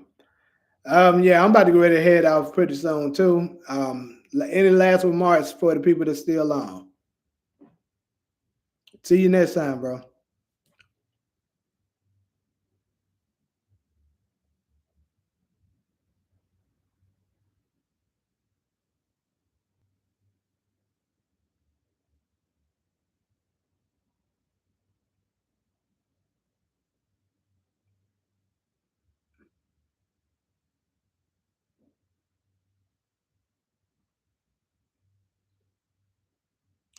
How about that theory where Tariq and Diana said okay? I actually haven't seen that, but I don't know, bro. I haven't seen that theory, so I'm not exactly sure how that would play out. Where is Blanca? Blanca Chu. Your guess is good as mine, but I think, like I said, when I was talking on my last live, and I made a video about this. I believe they not showing law enforcement, public figures, and politicians level people because they're converting them all over for the influence spinoff. That's what I think is going. I think Blanca is going to go to that show when they do it.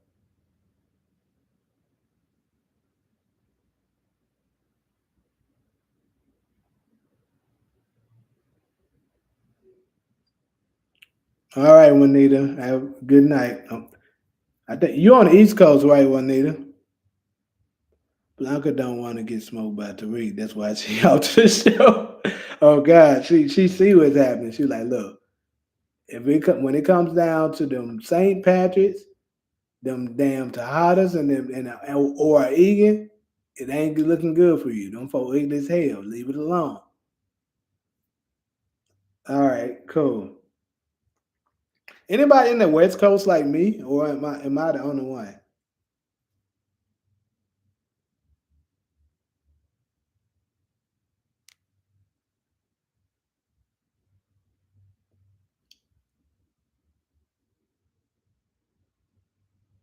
Kane, Kane, I didn't even know you were still in here, but of course I know your ass is on the West Coast. You must came back. Raul, you said so that you're saying New Jersey? I'm going back and forth. Went to get food, which is something I need to do.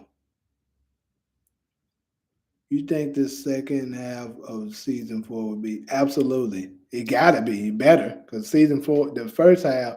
I'm not gonna say it was weak, but you know, have I seen a stronger, season, final season of a show? Absolutely. First half, like the first half of the original Powers first season was banging. You know what I'm saying? Like Joe Proctor got killed off.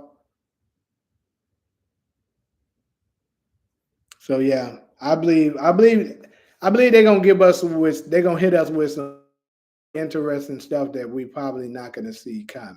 Like it's gonna be some big deaths, and I think they're gonna pop ghosts on us so y'all can stop getting on my back telling me he dead because he ain't. And then you can tell season four wasn't supposed to be the end. I disagree. I actually think it's supposed to be the end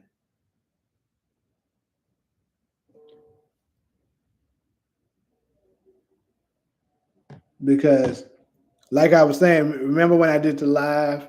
I think he was on here when I did the live about showing the trailers together. Remember the season five? I mean the season six last 5 episodes trailers book book two. I mean shit of the original Power, and then book two's trailer for the last 5 episodes. They're virtually the same. There's no way they're gonna come up with the exact same trailer and put it together like that if it's just a coincidence. I just don't see it happening. I mean, maybe they did just so happen to be able to put together the scenes to make it look like that, but I don't think so. I believe they planned it like that, and they told us that only so that they can once they knock out certain characters, we wouldn't see it coming because everybody like yourself is saying it's not the last season, so it wasn't meant to be the last season. So more than likely, this character's not going to die. Like you never know. Tariq may die. It's very much possible. I'm not saying that I believe he will, but he may.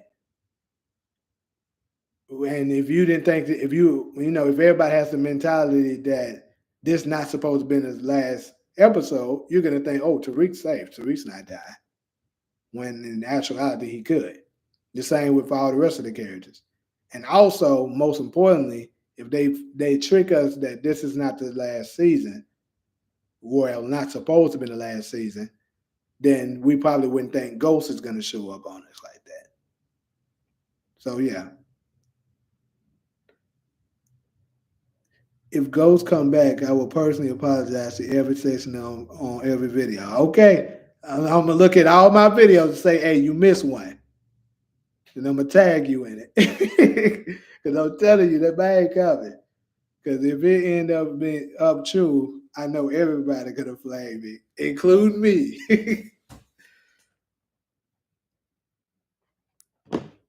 But that episode 10 gonna come back and hit that boy hard.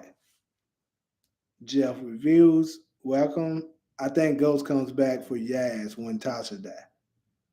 That's interesting. That's true because Tasha dies. no one would be there for Yaz because Tariq ain't capable of taking care of her really. Nigga always here and there. I mean, Grandma is stale, but if both of them was to pass away, then she wouldn't have anyone. She would have to go to foster care. I was wrong about Unique, and you wrong about Ghost. I'm telling you. If Ghost come back, it's gonna break. It's bro. When I tell y'all, it's gonna break the internet. Starz with you gonna see other. This is what's gonna happen, people. You gonna start seeing other. You're gonna start seeing other white shows hating on Power. I'm telling y'all, it's gonna happen. You're gonna start seeing them hating because they're gonna be mad that 50 Cent, a rapper that turned actor slash producer, is able to come out with a show so impressive and do numbers that big. They're gonna start hating. I'm telling you. That's what's gonna happen. Because the numbers is gonna be through the roof once he comes back. And like I know we've been talking about how Power has fumbled the bag on so many things. If they smart, they ain't gonna fumble this one. Put Ghost in there. If he asking for $1 million an episode, so be it. Because once he comes back, them numbers is going to be ridiculous. Because keep in mind, the premiere of Power Book 2 Ghost had almost 5 million views on the first day, right? I believe it's the first day. If not the first day, either way, I know for sure it had 4 million views. It may have been on the first day, which is more than the NBA Finals. That is crazy. When you have numbers that's big enough to compete with the NBA, even though the NBA Finals is declining drastically, but I'm just saying, when you have numbers for a TV show that can compete with the NBA Finals, your show is doing incredibly well. So if they drop Ghost on us for the last episode, the ratings is going to go throughout the roof for that particular episode. Because first off, all the people that stopped watching Power are going to start coming back, and I'm like, damn, what the hell happened? And they probably going to have to rewatch all the episodes to try to get caught up to see what happened.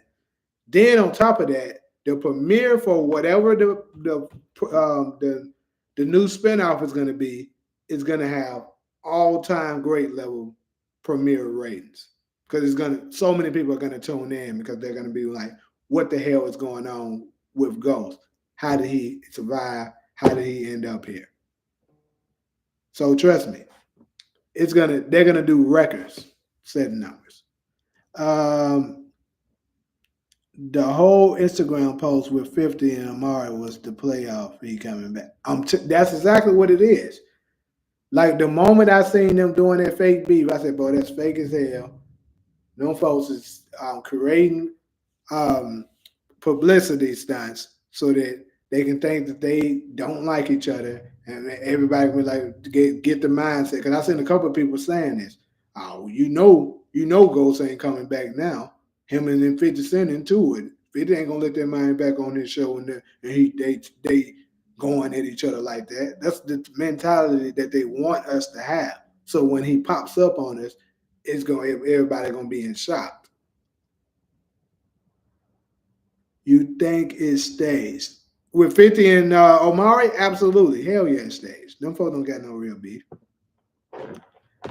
50 Cent is a mastermind at this type of stuff. Like he did the same thing with Dre, with Rotimi. When Rotimi first came out with his new album back in 2000, what was this, 2020 or 2021? One of the two. He had an album that ended up doing really good sales, and 50 Cent came out and said that this nigga owe him money. Now, if you're familiar with 50 Cent, you know when this nigga say you owe him money, folks gonna pay attention because allegedly so many people always owe this nigga 50 Cent money, he be suing people getting money out of. So he knew if he said Rotimi owed him money that folks would put more attention on Rotimi, and that's what happened. And his album ended up being number one. And it went through the roof. He helped him out. That's what was really going on. They didn't have real beef. Amari been saying for years, and 50 never said nothing. Now all of a sudden he replied. Exactly. Exactly. My boy Jeff, you own it, bro. Exactly. This nigga Amari Ben said that what he said on that interview with Trey Young and who was it, Matt Barnes and somebody else. He been said that. He been said they wasn't paying him what they supposed to pay him, that he was the face of the network and that he was worth more. He been said that like years ago. And this nigga 50 never said nothing. The reason why he never said nothing, because the money wasn't right. But now that they gave Omari his bag, that nigga is returning in season 4 and he's gonna pop up on it. Watch. Uh girl. Yeah, 50 Cent known is a known troll. I remember years when he trolled Tasha. I remember that shit too. Yeah, I remember that shit. He had his hair talking about you look like Goro from Boulder Company. I remember that shit. She did have his hair. I must say, I love Notori, man. I think me personally that she's a beautiful woman. But her forehead is big as hell. So when she wears those certain hairstyles, they have her hair wrapped back, it does make her look a little funny. So, yeah, he was on her ass about that. Yes, bro. A leak would kill it, bro. Like I know I've been hearing that leaks been actually helping the shows as well. But me personally, I think in this particular case, it would kill it if a leak happens and they show us the ghost is coming back. Please don't. Starz, if you in some kind of way, by some kind of way, hear this, do not let that damn episode get leaked, bro. You know, Power is for leaking since season 4 of OG. Right. First one I seen that kind of spoiled some shit for me was folks saying that Raina dies in episode 9 of season 4. Yep. And for me, I didn't get the same experience of, I didn't get to feel that thrill of shock once Raina was killed because I already knew it was coming.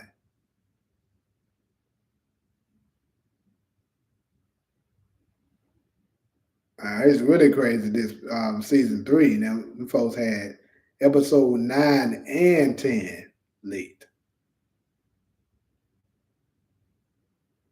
I think 50 be leaking the episodes low key. So, what motive you think 50 would have for leaking the episodes himself?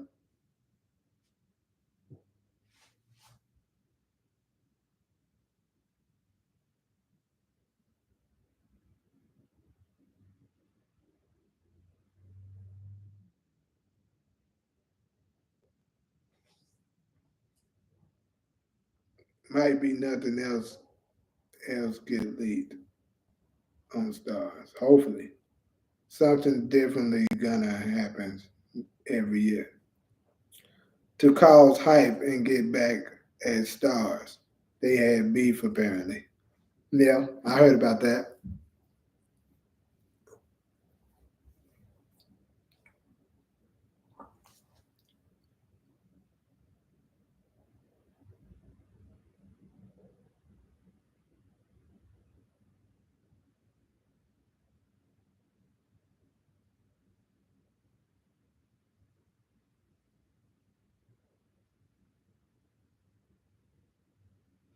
Only season that didn't leak was Force.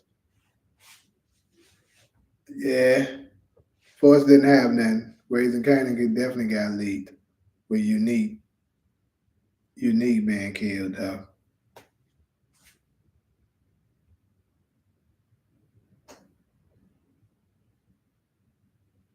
Well, we thought he got killed though.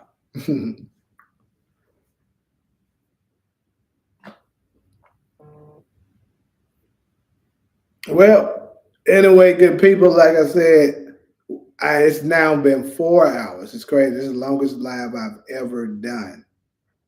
Ghost, OG, and Raising Kanan all get leaks and spoilers, but Force doesn't. Could have something to do with the showrunners then. Maybe the showrunners like, nah, we ain't doing elite shit. Maybe.